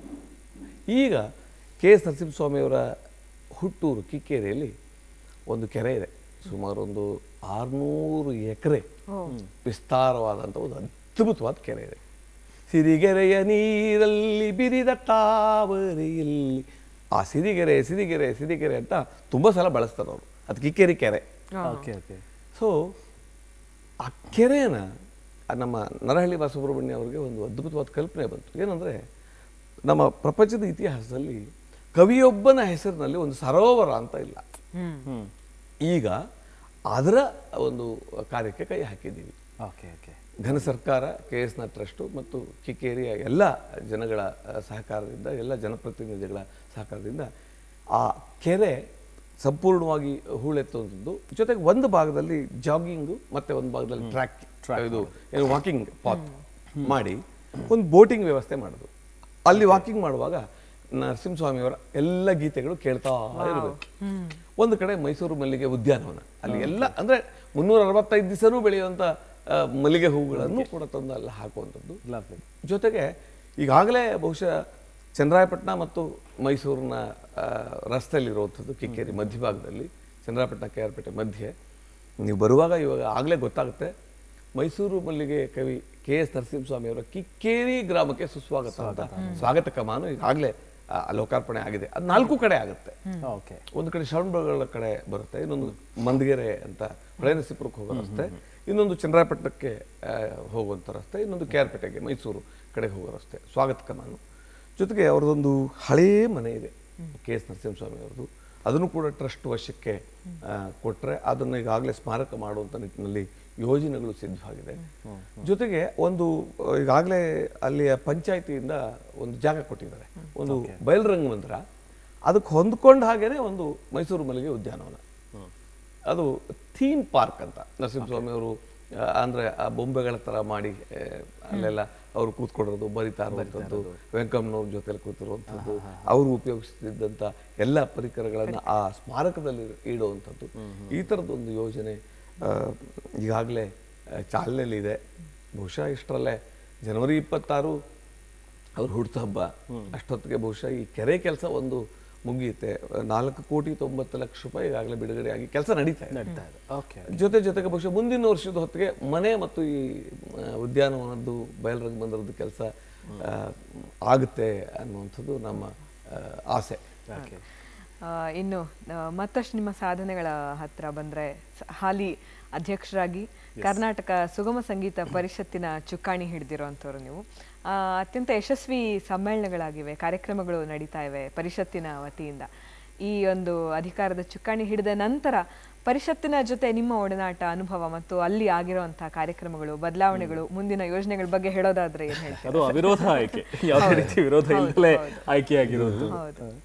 ನಾನು ತುಂಬ ಸಲ ತುಂಬ ವೇದಿಕೆಯಲ್ಲಿ ಹೇಳ್ತಾರೆ, ನಾನೊಬ್ಬ ಗಾಯಕ, ನಾನೊಬ್ಬ ಸಂಗೀತ ನಿರ್ದೇಶಕ ಅಂತೆಲ್ಲ ಹೇಳ್ಕೊಳ್ಳೋಕ್ಕಿಂತ ಹೆಚ್ಚಾಗಿ ಇಡೀ ಸುಗಮ ಸಂಗೀತ ಕ್ಷೇತ್ರ, ಒಂದು ಕಡೆ BK ಸುಮಿತ್ರಾ ಇರ್ಬೋದು, ಕಸ್ತೂರಿ ಶೇಖರ್ ಇರ್ಬೋದು, ರತ್ನಮಾಲಾ ಪ್ರಕಾಶ್ ಇರ್ಬೋದು, ಮಾಲತಿ ಶರ್ಮಾ ಇರ್ಬೋದು, ಶಿವಮೊಗ್ಗ ಸುಬ್ಬಣ್ಣ, ಶ್ರೀನಿವಾಸ ಹೊಳ್ಪ, YK ಬುದ್ದು ಕೃಷ್ಣ, ಆಯ್ತಾ ನರಸಿಂಹ ನಾಯ್ಕು, ಆಯ್ತಾ ವಾದ್ಯಗಾರರು BV ಶ್ರೀನಿವಾಸ್ ಇರ್ಬೋದು, ಹೀಗೆ ಯಾರನ್ನಾದರೂ ತಗೊಳ್ಳಿ, ಅವರು ನಮ್ಮ ಕಿಕ್ಕೇರಿ ಕಿಕ್ಕೇರಿ ಇದ್ದಾನೆ. ನಮ್ಮ ಇಡೀ ವಾದ್ಯಗಾರರು ಮೊನ್ನೆ ಸಿರ್ಸಿ ಸಮ್ಮೇಳನದಲ್ಲಿ ಒಂದು ನಾವು ಇದೇ ಥರ ಏನು ಎಲ್ಲ ಹುಚ್ಚುಗಳಿದೆಯೋ ಅದನ್ನ ಅಲ್ಲಿ ಒಂದು ಪ್ರಯೋಗ ಮಾಡಿದ್ವಿ. ಏನಂದರೆ ಶಾಲಾ ಮಕ್ಕಳಿಂದ ನಾಡಗೀತೆ ಹಾಡಿಸೋದು, ಎಷ್ಟು ಜನ ಹಾಡಿಸ್ಬೋದು ಅಂತ. ಸಿರ್ಸಿ ಸಮ್ಮೇಳನ ಮಾಡಿದಾಗ ನೋಡೋಣ, ಒಂದು 100 ಜನ ಟ್ರೈ ಮಾಡೋಣ ಅಂತ BV ಶ್ರೀನಿವಾಸ್ ಮತ್ತು ಇಂದು ವಿಶ್ವನಾಥ್, ರೋಹಿಣಿ ಮೋಹನ್, ನಮ್ಮ BK ಸುಮಿತ್ರಾ ಅವರು ಎಲ್ಲರೂ ಅಲ್ಲಿಗೆ ಬಂದು ಟ್ರೈನಿಂಗ್ ಕೊಡೋದು, ಸ್ಕೂಲ್ಗಳಿಗೆ ಹೋಗಿ ಅಂತ.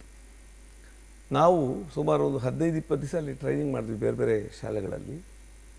ಸಿರ್ಸಿ ಎಷ್ಟು ಅದ್ಭುತವಾದ ಊರು ಅಂದರೆ, ನಾವು ಯಾವ ಶಾಲೆಗೆ ಹೋದ್ರೂ ಆಡಿಷನ್ ಮಾಡೋವಂಥ ಪ್ರಶ್ನೆನೇ ಬರಲಿಲ್ಲ. ಮಕ್ಕಳು ಹೇಳಿಕೊಟ್ಟಿದ್ದನ್ನು ಹಾಗೆ ಹಾಡ್ತಾ ಇದ್ದಾರೆ. ಕಡೆಗೆ ಏನಾಗೋಯ್ತು ಅಂದರೆ, ಸುಮಿತ್ರಮ್ಮ ಮತ್ತು BV ಶ್ರೀನಿವಾಸ್ ಹೇಳಿದ್ರು, ಕಿಕ್ಕೇರಿ ಯಾರಿಗೂ ಡಿಸಪಾಯಿಂಟ್ ಮಾಡೋದು ಬೇಡ, ಎಲ್ಲರೂ ಆಡಿಸ್ಬಿಡೋಣ ಅಂತ. ನೋಡಿದ ಅಮ್ಮ 1000 ಜನ ಆಗ್ತಾ ಇದ್ದಾರೆ, ಪರವಾಗಿಲ್ಲ ಹೇಗೋ ಮ್ಯಾನೇಜ್ ಮಾಡೋಣ ಅಂತ. ಸುಗಮ ಸಂಗೀತದ ಸಮ್ಮೇಳನದ ಪೈಕಿ 15ನೇ ಸಮ್ಮೇಳನದಲ್ಲಿ 1000 ಗಾಯಕಿಯರ ಸ್ಥಳೀಯವಾಗಿ ಆಯ್ಕೆ ಮಾಡಿ ಅವರಿಂದನೇ ಪ್ರಾರಂಭ ಮಾಡಿದ ಮೊಟ್ಟ ಮೊದಲನೇ ಸಮ್ಮೇಳನ ಸಿರ್ಸಿ ಸಮ್ಮೇಳನ. 1000 ಜನ ಅನ್ಕೊಂಡ್ವಿ, 1600ಕ್ಕೂ ಹೆಚ್ಚು ಮಕ್ಕಳು ಅಲ್ಲಿ ಏಕಕಾಲಕ್ಕೆ ನಾಡಗೀತೆ, ರೈತಗೀತೆ, ಕನ್ನಡ ಗೀತೆಗಳನ್ನು ಹಾಡೋದ್ರ ಮುಖಾಂತರ ಬಹಳ ಅದ್ಭುತವಾದ ಯಶಸ್ಸು ಸಿರ್ಸಿ ಸಮ್ಮೇಳನದಲ್ಲಿ ಸಿಕ್ತು. ಹೀಗಾಗಿ ಈ ಸುಗಮ ಸಂಗೀತ ಕ್ಷೇತ್ರ ನನಗೆ, ಸುಗಮ ಸಂಗೀತ ಒಂದು ಕ್ಷೇತ್ರ ಅಂತ ಯಾವತ್ತೂ ಅನಿಸಿಲ್ಲ. ಸುಗಮ ಸಂಗೀತವೇ ಒಂದು ಕುಟುಂಬ. ಆ ಕುಟುಂಬದಲ್ಲಿ ನಾನೊಬ್ಬ ಸದಸ್ಯ. ಎಲ್ಲ ಹಿರಿಯರು, ಎಲ್ಲ ಅಲ್ಲಿರೋರೆಲ್ಲ ದೊಡ್ಡವರು. ಹೌದು. ಈ ಕ್ಷೇತ್ರಕ್ಕೆ 16 ವರ್ಷಗಳ ಕೆಲಸವನ್ನು ಮಾಡಿ ಪ್ಲಾಟ್ಫಾರ್ಮ್ ರೆಡಿ ಮಾಡಿಕೊಟ್ಟಿರುವಂಥ ಹಿರಿಯರಲ್ಲಿರೋದು, ಅವ್ರ ಜೊತೆ ಕೆಲಸ ಮಾಡೋದು ಇದೆಯಲ್ಲ, ಅದೇ ನಿಜವಾಗ್ಲೂ ಬಹಳ ದೊಡ್ಡ ಸುದೈವ. ಅಂಥ ವಿಚಾರದಲ್ಲಿ ನಾನು ಪುಣ್ಯವಂತ. ಇಲ್ಲಿ ನಮ್ಮಲ್ಲಿ ತಾವು ಹೇಳಿದ್ರೆ ನೀವು ಅಧ್ಯಕ್ಷರಾಗಿದೆ, ಇದೊಬ್ಬ ಕಾರ್ಯದರ್ಶಿ, ನೋ ಪ್ರೋಟೋಕಾಲ್. ಮುದುಕೃಷ್ಣ ಅವ್ರ ಗೌರವ ಅಧ್ಯಕ್ಷ, ಈಗಲೂ ಅವರೇ ಅಧ್ಯಕ್ಷರೇ. ಇವರು ಉಡುಪ ಅವ್ರ ಪ್ರಧಾನ ಕಾರ್ಯದರ್ಶಿ, ಅವರೇ ಅಧ್ಯಕ್ಷರು. ನಮ್ಮ ಹುಡುಗರು ವಾದ್ಯಗಾರರು ಬರ್ತಾರೆ, ಅವರೇ ಅಧ್ಯಕ್ಷರು. ಪ್ರೋಟೋಕಾಲೇ ಇಲ್ಲ ಇಲ್ಲಿ. ಏನಂದ್ರೆ ನಮ್ಮ ಟಾರ್ಗೆಟ್ ಫಲಿತಾಂಶದ ಮೇಲೆ ನಾವು ನಿಗಾ ಇಟ್ಕೊಂಡು ಅವ್ರವ್ರಿಗೆ ನೋಡಿ ನೀನು ಕೆಲಸ ಮಾಡ್ಕೊ ಅಂತ ಜವಾಬ್ದಾರಿ ವಹಿಸ್ಬಿಡುವುದು. ಆಮೇಲೆ ನಮ್ಮ ಘಟಕಗಳಿವೆ, ಪ್ರತಿ ಜಿಲ್ಲೆಯಲ್ಲೂ ಸುಗಮ ಸಂಗೀತ ಪರಿಷತ್ ಘಟಕಗಳಿದೆ. ಆ ಘಟಕದ ಪದಾಧಿಕಾರಿಗಳು ನಮಗೆ ಪೂರಕವಾದ ಬೆಂಬಲ ಕೊಡ್ತಾರೆ. ಹಾಗಾಗಿ ಎಲ್ಲೋ ಒಂದು ಕಡೆ ನಮಗೆ ಈ ಸುಗಮ ಸಂಗೀತದ ತೇರನ್ನು ಎಳೆಯೋದಕ್ಕೆ ಇಡೀ ಕನ್ನಡ ನಾಡಿನ ಸುಗಮ ಸಂಗೀತ ಆಸಕ್ತರು, ಪೋಷಕರು ನಮ್ಮ ಜೊತೆ ಇದ್ದಾರೆ. ಈಗ ಸಿರ್ಸಿ ಸಮ್ಮೇಳನ ಆಯಿತು, ಮುಂದಕ್ಕೆ ಏನು ಮಾಡಬೇಕು ಅಂತ ಅನ್ಕೋತಾ ಇದ್ವಿ. ಮೊನ್ನೆ ತಾನೇ ಅದರದೊಂದು ಸಭೆ ಕೂಡ ಆದಾಗ, ಸರ್ ಚಿತ್ರದುರ್ಗದಲ್ಲಿ ಮಾಡಿಬಿಡಿ ಸರ್ ಅಂತ ತುಂಬ ಜನ ಒತ್ತಾಯ ಮಾಡಿದ್ರು ಚಿತ್ರದುರ್ಗದವರು. ಈಗಾಗಲೇ ಅಲ್ಲಿ ಒಂದಷ್ಟು ಹೋಟೆಲ್ ಬುಕ್ ಮಾಡುವಂಥದ್ದು ಆ ಥರ. ಆಮೇಲೆ ಊಟಕ್ಕೆ ಏನು ಮಾಡಬೇಕು, ಅಲ್ಲಿ ಮಠ ಇದೆ, ಹೀಗೆಲ್ಲ ಮಾಡೋಣ ಅಂತ. ಈಗೇನಾಗಿದೆ, ಉಡುಪಿಯವರು ಸರ್ ಇಲ್ಲೆಲ್ಲ ಉಡುಪಿಲಿ ಮಾಡಿಬಿಡಿ ಸರ್, ಅಲ್ಲಿ ಮಾಡಿದ್ರೆ ಚೆನ್ನಾಗಿರುತ್ತೆ ಅಂತ ಅಲ್ಲಿ ಒಂದಷ್ಟು ಒತ್ತಡ. ಅಂದರೆ ಇದು ಎಲ್ಲೋ ಒಂದು ಕಡೆ ಆರೋಗ್ಯಕರವಾದ ಒತ್ತಡ. ಹೌದು. ಸಮ್ಮೇಳನ ನಮ್ಮಲ್ಲಾಗಬೇಕು ನಮ್ಮೆಲ್ಲಾಗಬೇಕು ಅಂತ ಅವರು ಮಾಡುವಂಥದ್ದು. ಆಮೇಲೆ ಇದು ಎಷ್ಟು ಚೆನ್ನಾಗಿರುತ್ತೆ ಅಂದರೆ ಆ ಸಮ್ಮೇಳನ ಅಂದರೆ ಒಂದು ಸುಗಮ ಸಂಗೀತ ದಿಬ್ಬಣ ಅಂತ ಮಾಡಿದ್ವಿ, ಕಾವ್ಯ ದಿಬ್ಬಣ. ಕಪ್ಪಣ್ಣ ಅವರು ಅದರ ಪರಿಕಲ್ಪನೆ ಕೊಟ್ಟರು. ನೀವು ನಂಬ್ತಿರೋ ಬಿಡ್ತಿರೋ, ಬೆಳಗಿನ ಜಾವ ಇಲ್ಲಿಂದ ಹೆಚ್ಚು ಕಡಿಮೆ ಹೊರಟಂಥ ಬಸ್ಸು ಸಿರ್ಸಿಗೆ ಬರೋಕ್ಕೆ ಎಷ್ಟೊತ್ತು? ಹಬ್ಬ ಬಂದ್ರೆ ಸಾಯಂಕಾಲಕ್ಕೆ ಬಂದ್ಬಿಡ್ಬೇಕಲ್ವೇ? ಅದು ಬಂದಿದ್ದು ಮಾರನೇ ದಿವಸ ಬೆಳಗಿನ ಜಾವ 3 ಗಂಟೆಗೆ.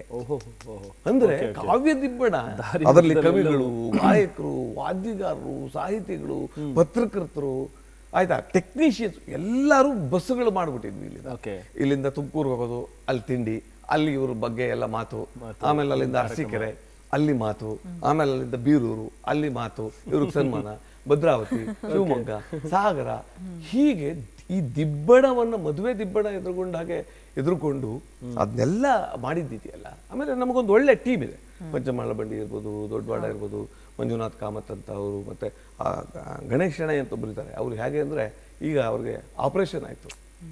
ಅವರು ಆಪ್ರೇಷನ್ ಆಗಿ ಮನೆಗೆ ಬಂದಿದ್ರು, ಮೀಟಿಂಗಿಗೆ ಬರಬೇಕು. ಸರ್ ನಾನು ಮೀಟಿಂಗಿಗೆ ಬರೋಕ್ಕಾಗ್ತಾ ಇಲ್ಲ, ನಾನು ಬರಲೇಬೇಕು ಅಂದರೆ ಬರ್ತೀನಿ ಸರ್ ಅಂತ ಹಾಸ್ಪಿಟ್ಲಿಂದ ಮನೆಗೆ ಬಂದಿದ್ದಾರೆ. ನಾನು ಪರವಾಗಿಲ್ರಿ, ನೀವು ರೆಸ್ಟ್ ತಗೊಳ್ರಿ ಅಂದೆ. ನಂಬ್ತಿರೋ ಬಿಡ್ತಾರೆ, ನನ್ನ ನಿಜವಾದ ಶಕ್ತಿ ಎಲ್ಲಿದೆ ಅಂದರೆ, ಬೈಪಾಸ್ ಆಪರೇಷನ್ ಮಾಡಿಸ್ಕೊಡೋದು ವ್ಯಕ್ತಿ ಕಳೆದ 15 ದಿವಸದ ಹಿಂದೆ ಒಂದು ಸಭೆ ಆದರೆ ಒಂದು ಟ್ಯಾಕ್ಸಿ ಮಾಡಿಕೊಂಡು ಆ ಸಭೆಗೆ ಬರ್ತಾರೆ, ತಮ್ಮ ಸಲಹೆ ಕೊಡ್ತಾರೆ, ನಾವೇನು ಬೇಕಾದ್ರೂ ಮಾಡೋಕ್ಕೆ ಸಿದ್ಧವಾಗಿದ್ದೀವಿ ಅಂತಾರೆ. ಹೀಗೆ ಒಂದು ಸುಗಮ ಸಂಗೀತಕ್ಕೋಸ್ಕರನೇ ಇಷ್ಟಾಗಿ ಮಂಜುನಾಥ್ ಕಾಮತ್ ಆಗಲಿ, ಜಾವಗಲ್ ಪ್ರಸಾದ್ ಕುಮಾರ್ ಆಗಲಿ, ನಮ್ಮ ಇವರು ಗಣೇಶ್ ಶೆಣೈ ಆಗಲಿ ಗಾಯಕರಲ್ಲ, ಆದ್ರೆ ಸುಗಮ ಸಂಗೀತಕ್ಕೋಸ್ಕರ ದೊಡ್ಡ ಅಭಿಮಾನಿಗಳು. ಹಾಗೆ ಸರ್, ಆದರ್ಶ ಇದ್ರ ಬಗ್ಗೆ ನೀವು ಹೇಳ್ತಾ ಇದ್ರಿ, ಅದರಿಂದ ಆಗ್ತಾ ಇರುವಂತಹ ಕೆಲಸಗಳು, ಯೋಚನೆಗಳು, ಯಾಕಂದ್ರೆ ಉಚಿತವಾಗಿ ತರಬೇತಿ ಕೊಡುವಂಥದ್ದಾಗಿರ್ಬೋದು, ಪರಿಕರಗಳನ್ನ ವ್ಯವಸ್ಥೆ ಮಾಡಿಕೊಡುವಂಥದ್ದಾಗಿರ್ಬೋದು, ಅವ್ರಿಗೋಸ್ಕರ ಒಂದು ವನಸುದೆ ಅನ್ನುವಂಥ ಒಂದು ವೇದಿಕೆಯನ್ನ ಕಲ್ಪಿಸಿಕೊಟ್ಟು ಅವರಿಗೆ ಉತ್ತೇಜನ ಕೊಡ್ತಾ ಇರುವಂಥದ್ದಾಗಿರ್ಬೋದು. ಆದರ್ಶ ನನ್ನ ಕನಸಿನ ಕೂಸು. ಆದರ್ಶ ಯಾಕೆ ಶುರು ಆಯಿತು ಅಂದರೆ, ನಾನು ಸಂಗೀತ ಕಲಿಯುವಾಗ ಕಿಕ್ಕೇರಿಯಿಂದ ಮೈಸೂರಿಗೆ ಹೋಗಬೇಕಾಗಿತ್ತು. ಕಿಕ್ಕೇರಿಯಿಂದ ಮೈಸೂರಿಗೆ ಹೋಗಿ ಅಲ್ಲಿ ಕ್ಯಾಸೆಟ್ ತಗೊಂಡೋಗಿ ಶನಿವಾರ ಡಾಕ್ಟರ್ ಕೆ ವರದರಂಗನ್ ಅಂತ ಬಹಳ ದೊಡ್ಡ ಶಾಸ್ತ್ರೀಯ ಸಂಗೀತದ ದಿಗ್ಗಜ, ಅಲ್ಲಿಗೆ ಹೋಗಬೇಕಾಗಿತ್ತು. ಆಮೇಲೆ ಬೇರೆ ಬೇರೆ ಮೇಷ್ಟ್ರಗಳ ಮನೆಗೆ ಹೋಗಿ ಟೇಪ್ ರೆಕಾರ್ಡರ್ ತೊಗೊಂಡೋಗಿ ಶನಿವಾರ ಹೋಗೋದು, ಅಲ್ಲಿ ಕಲಿಯೋದು, ಅಲ್ಲೇ ಮಲ್ಕೊಳ್ಳೋದು, ಭಾನುವಾರ ಎದ್ದೇಳೋದು, ಈ ಥರ ಆಗ್ತಿತ್ತು. ಹಾಗಾಗಿ ಆದರ್ಶದ ಕಲ್ಪನೆ ಬಂದಿದ್ದು, ಇಲ್ಲಿ ಕಲಿಯುವಂತಹ ಮಕ್ಕಳಿಗೆ ಯಾವ ಕಾರಣದಿಂದಲೂ ಏನು ತೊಂದರೆ, ದುಡ್ಡುಗೋಸ್ಕರ ಕಲಿಯೋಕ್ಕಾಗಲಿಲ್ಲ ಅಂತ ಆಗಬಾರ್ದು. ಈಗ ಆದರ್ಶ ಇದೆ, ನಮ್ಮಲ್ಲಿ ಅನೇಕ ಜನ ಅದ್ಭುತವಾದ ಕಲಾವಿದರಿದ್ದಾರೆ, ಈಗ ಹಾಡುವಂಥ ಕಲಾವಿದರಿದ್ದಾರೆ. ನಾನು ಇರಲಿ ಬಿಡಲಿ, ನಮ್ಮ ವಿದ್ಯಾರ್ಥಿಗಳೇ ಹೋಗಿ ಕಾರ್ಯಕ್ರಮ ತೂಗಿಸ್ಕೊಂಡು ಬರುವಂಥ, ಆಮೇಲೆ 100 ಜನ ವಾದ್ಯ ಕಲಾವಿದರು ಕೂಡ ನಮ್ಮ ಅಕಾಡೆಮಿಯಿಂದ ಈಚೆಗೆ ಬಂದಿದ್ದಾರೆ. ಅವ್ರಿಗೆ ಕೀಬೋರ್ಡ್ ಕಲ್ತ್ರೆ ಕೀಬೋರ್ಡು ಯಾರಿಗಾರು ಒಬ್ಬರು ದಾನಿಗಳಿಗೆ ಹೇಳಿ ಅದನ್ನು ದಾನ ಮಾಡೋದು, ಕೊಡಿಸೋದು. ಅವ್ರು ಕೊಡಿಸ್ಬಿಟ್ರೆ ಅವ್ರು ಕೀಬೋರ್ಡ್ ಅವ್ರಿಗೆ ಜೀವನ ಮಾಡ್ತಾರೆ. ತಬಲಾ ಅಂದರೆ ತಬಲಾ ಕೊಡಿಸ್ಬಿಡೋದು.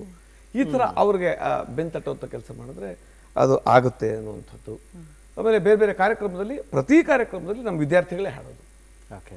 ಎಲ್ಲ ಸೆಲೆಬ್ರಿಟಿ ಸಿಂಗರ್ಸ್ ಎಲ್ಲ ಮುಂದೆ ಕೂತಿರ್ತಾರೆ, ಅವ್ರು ಬಂದು ಇವ್ರಿಗೆ ಗೌರವ ಸಲ್ಲಿಸುವಂಥ ಕೆಲಸ ಮಾಡುವಂಥದ್ದು. ಅಂದ್ರೆ ಆರ್ಥಿಕವಾಗಿ ಸಂಕಷ್ಟದಲ್ಲಿದ್ದಾರೆ, ಆದ್ರೆ ಪ್ರತಿಭೆ ಇದೆ ಅನ್ನೋರಿಗೆ ಆದರ್ಶ ಅಕಾಡೆಮಿಯ ಒಂದು ಸೂರು, ಭದ್ರವಾದ ಸೂರು, ಸುಗಮ ಸಂಗೀತ ಕ್ಷೇತ್ರದಲ್ಲಿ ನಾನು ಸಾಧನೆ ಮಾಡಬೇಕು ಅನ್ನೋರಿಗೆ ಲಭ್ಯ ಇದೆ ಅನ್ನೋ ಅಂತ. ಸರ್, ನೀವು ಮತ್ತು ಈ ಆದರ್ಶ ಅಕಾಡೆಮಿ ವತಿಯಿಂದ ನಿಮ್ಮ ವಿದ್ಯಾರ್ಥಿಗಳೆಲ್ಲ ಬಹುತೇಕ ಎಲ್ಲ ಕವಿಗಳ ರಚನೆಗಳನ್ನ ಹಾಡ್ತಿರ್ತೀರಿ. ಎಲ್ಲಾ ಕವಿಗಳು ಒಂದೊಂದು ರಚನೆಯನ್ನ ನಾವು ಕೇಳಬೇಕು ಅಂದ್ರೂ ಕೂಡ ಇಡೀ ವಾರವನ್ನ ಕೇಳ್ತಾ ಇಲ್ಲ. ಆದ್ರೆ ಈ ಹೊತ್ತಿನಲ್ಲಿ, ಈ ಕ್ಷಣದಲ್ಲಿ ನಿಮ್ಮ ಮನಸ್ಸಿಗೆ ತುಂಬಾ ಕಾಡ್ತಾ ಇರುವಂತ ಕವಿ ಅಥವಾ ನಿಮ್ಮ ಮನಸ್ಸಿಗೆ ತುಂಬಾ ಹತ್ತಿರವಾಗಿದ್ದಾರೆ, ಯಾಕೋ ಈ ಕ್ಷಣದಲ್ಲಿ ಅವ್ರು ನೆನಪಿಸ್ಕೊಳ್ಬೇಕು ಅನ್ನೋದಾದ್ರೆ ಯಾರು ನೆನಪಿಸ್ಕೊಳ್ಳ? ಏನಾಗಿದೆ, ನನಗೆ ನರಸಿಂಹಸ್ವಾಮಿ, ನಮ್ಮೂರ್ನವರು ನರಸಿಂಹಸ್ವಾಮಿಯೇ ನಂಗೆ ಪರಿಚಯ ಇರಲಿಲ್ಲ. ನನಗೆ ನರಸಿಂಹಸ್ವಾಮಿನ ಪರಿಚಯ ಮಾಡಿಕೊಟ್ಟಿದ್ದು ಎನ್ ವ್ಯಾಸರಾವ್. ಓಕೆ. ನನ್ನ ಎಲ್ಲ ಕಾರ್ಯಕ್ರಮದಲ್ಲಿ ನನ್ನ ಜೊತೆಗಿದ್ದು ಎನ್ ವ್ಯಾಸರಾವ್. ಅವರು ಬಹುಶಃ ನರಸಿಂಹಸ್ವಾಮಿನ ಪರಿಚಯ ಮಾಡಿಕೊಡದೇ ಇದ್ದಿದ್ರೆ ನಾನು ನರಸಿಂಹಸ್ವಾಮಿಗೆ ಅಷ್ಟು ಹತ್ತಿರ ಆಗಕ್ಕೆ ಆಗ್ತಾನೇ ಇರಲಿಲ್ಲ. ಅವರ ನೆನಪು ಯಾವತ್ತೂ ಕಾಣಿಸುತ್ತೆ. ಅವರ ಒಂದು ಗೀತೆಯ ತುಣುಕು,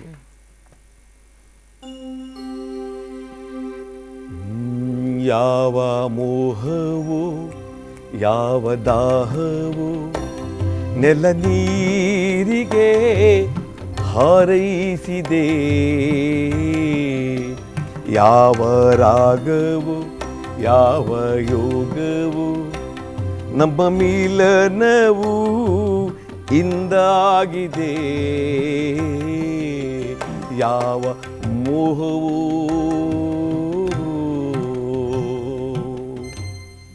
ಇದು ವ್ಯಾಸರಾವ್ ಅವರ ಒಂದು ಗೀತೆ. ಆದರೆ ಸರ್ ಯಾರ ಹತ್ರ ಸರ್ ಅಂದ್ಬಿಟ್ರೆ ತುಂಬ ಕಷ್ಟ ಹೇಳೋದಕ್ಕೆ. ಯಾಕಂದರೆ ಒಂದು ಕಡೆ ನಿಸಾರ್ ಅಹಮದ್, ಒಂದು ಕಡೆ ಲಕ್ಷ್ಮೀನಾರಾಯಣ ಭಟ್ರು, ಇವರೆಲ್ಲ ಸುಗಮ ಸಂಗೀತಕ್ಕೆ ಅವ್ರನ್ನ ಪೂರ್ತಿ ಅರ್ಪಿಸ್ಕೊಂಡವರು. ಆದರೆ ನನ್ನ ಜೊತೆಯಾಗಿ ಕೆಲಸ ಮಾಡಿದ್ರು. ಜಿ ಎಸ್ ಎಸ್ ಇಲ್ಲ ಅಂದರೆ ಒಂಥರ ನಾವಿಲ್ವೇ ಇಲ್ಲ, ಕ್ಷೇತ್ರ ಅಪೂರ್ಣ.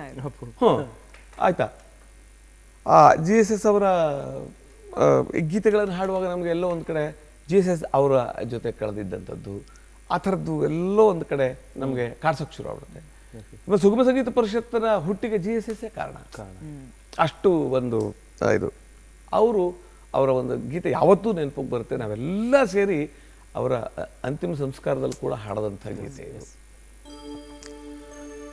ಸುತ್ತಲೂ ಕವಿಯುವ ಕತ್ತಲೆಯೊಳಗೆ ಪ್ರೀತಿಯ ಹಣತೆಯ ಹಚ್ಚೋಣ, ಬಿರುಗಾಳಿಗೆ ಹೊಯ್ದಾಡುವ ಹಡಗನು ಎಚ್ಚರದಲ್ಲಿ ಮುನ್ನಡೆಸೋಣ, ಎಚ್ಚರದಲ್ಲಿ ಮುನ್ನಡೆಸೋಣ. ಸುತ್ತಲೂ ಕವಿಯುವ ಕತ್ತಲೆಯೊಳಗೆ ಪ್ರೀತಿಯ ಹಣತೆಯ ಹಚ್ಚೋಣ, ಪ್ರೀತಿಯ ಹಣತೆಯ ಹಚ್ಚೋಣ, ಪ್ರೀತಿಯ ಹಣತೆಯ ಹಚ್ಚೋಣ. ಇದು ಜಿ ಎಸ್ ಎಸ್ ಅವರ ರೂಟ್ ಮ್ಯಾಪ್ ಇದು ನಮಗೆ. ಆದರೆ ನಮಗೆ ಟಾನಿಕ್ ಕೊಡೋಕ್ಕೆ ಜನ ಬೇಕಲ್ಲ. ಟಾನಿಕ್ ಕೊಡೋಕ್ಕೆ ಜನ ಯಾರು ಅಂದರೆ, ಅದೇ ನಾನು ಆಗಲೇ ಹೇಳಿದಾಗೆ, ಇವನಾರವ ಇವನಾರವ ಇವನಾರವ ಎಂದೆನಿಸಿದಿರಯ್ಯ, ಇವ ನಮ್ಮವ ಇವ ನಮ್ಮವ ಇವ ನಮ್ಮವ ಎಂದೆನಿಸಯ್ಯ ಅಂತ ನಿಸಾರ್, ಲಕ್ಷ್ಮೀನಾರಾಯಣ ಭಟ್ರು, HSV, ವ್ಯಾಸರಾವ್, ದೊಡ್ಡರಗೇಗೌಡರು ಎಲ್ಲರೂ ಕೂಡ, ಲಕ್ಷ್ಮಣರಾವ್ ಎಲ್ಲರೂ ಕೂಡ, ದುಂಡಿರಾಜ್, ಇವ ನಮ್ಮವ ಇವ ನಮ್ಮವ, ತುಂಬ ದೊಡ್ಡವರು ಎಲ್ಲರೂ. ನನಗೆ ಮುಜುಗರ ಆಗುವಷ್ಟು ಅವರು ನನ್ನನ್ನು ಪ್ರೀತಿಸ್ತಾರೆ. ಇಡೀ ಸುಗಮ ಸಂಗೀತ ಕ್ಷೇತ್ರದ ಎಲ್ಲ ಹಿರಿಯ ಗಾಯಕರು ಕಿಕ್ಕೇರಿ ಮಾಡ್ತಾನೆ ಬಿಡಿ ಅಂತ, ಅಷ್ಟು ನನ್ನ ಬಗ್ಗೆ ಅಪಾರವಾದ ವಿಶ್ವಾಸ. HS ವೆಂಕಟೇಶ್ ಮೂರ್ತಿ ಅಂತೂ ಯಾವತ್ತೂ ನಮ್ಮನ್ನು ನೆನೆಸ್ಕೊಳ್ಳೋವಂಥವ್ರು. ಅವರ ಮಾರ್ಗದರ್ಶನ ನಮ್ಗೆ ಯಾವತ್ತೂ ಕೂಡ ಇರುವಂಥದ್ದು. ವೆಂಕಟೇಶ್ ಮೂರ್ತಿ ಅವರ ಈ ಗೀತೆ ಒಂಥರ ಯೂನಿವರ್ಸಲ್. ನಿಜ ಸರ್. ಹೌದು ಸರ್, ಎಲ್ಲ ಕವಿಗಳ ಗೀತೆಗಳನ್ನ ಹಾಡ್ತೀರಿ, ಆದರೆ ಶಿಶುನಾಳ್ ಶರೀಫರ ರಚನೆಗಳನ್ನ ನೀವು ಪ್ರಚಾರ ಮಾಡ್ತಿರೋ ಆ ವೈಖರಿ ಮತ್ತು ಒಂದು ಅದ್ಧೂರಿತನ, ಈ ಒಂದು ಕನ್ನಡ ನಾಡಿನ ಮನೆಗಳಿಗೆ ಅದನ್ನ ತಲುಪಿಸೋ ನಿಟ್ಟಿನಲ್ಲಿ ತಾವು ಮಾಡ್ತಿರೋ ಪ್ರಯತ್ನದ ಬಗ್ಗೆ. ಶಿಶುನಾಳ್ ಶರೀಫರು ಅಂದರೆ ನನಗೆ ಎರಡು ಮುಖ ಕಾಣುತ್ತೆ. ಈ ಕಡೆ ಒಂದು ಕಾಯಿನ ಎರಡು ಮುಖ, ಒಂದು ಕಡೆ ಅಶ್ವಥ್ ಕಾಣ್ತಾರೆ, ಒಂದು ಕಡೆ ಶಿಶುನಾಳ್ ಶರೀಫರು ಕಾಣ್ತಾರೆ. ಆ ಥರ ಇದು ಎಲ್ಲ ಕಡೆ ಪ್ರಾರ್ಥನಾ ಗೀತೆ ಆಗೋಗಿದೆ. ಬೋಧ ಒಂದೇ ಬ್ರಹ್ಮ ನಾದ ಒಂದೇ ಸಾಧನ ಮಾಡುವ ಹಾದಿ ಒಂದೇ ಹಾದಿಪದ ಒಂದೇ. ಬೋಧ ಒಂದೇ ಬ್ರಹ್ಮ ನಾದ ಒಂದೇ ಸಾಧನ ಮಾಡುವ ಹಾದಿ ಒಂದೇ ಹಾದಿಪದ ಒಂದೇ. ಬಿಂದು ಒಂದೇ ನಿಜಾನಂದ ಒಂದೇ ತಂದೆ ಗೋವಿಂದ ಸದ್ಗುರು ಬಿಂದೆ. ಬಿಂದು ಒಂದೇ ನಿಜಾನಂದ ಒಂದೇ ತಂದೆ ಗೋವಿಂದ ಸದ್ಗುರು ಬಿಂದೆ ವಂದನಂದಿತೆಂದೇ.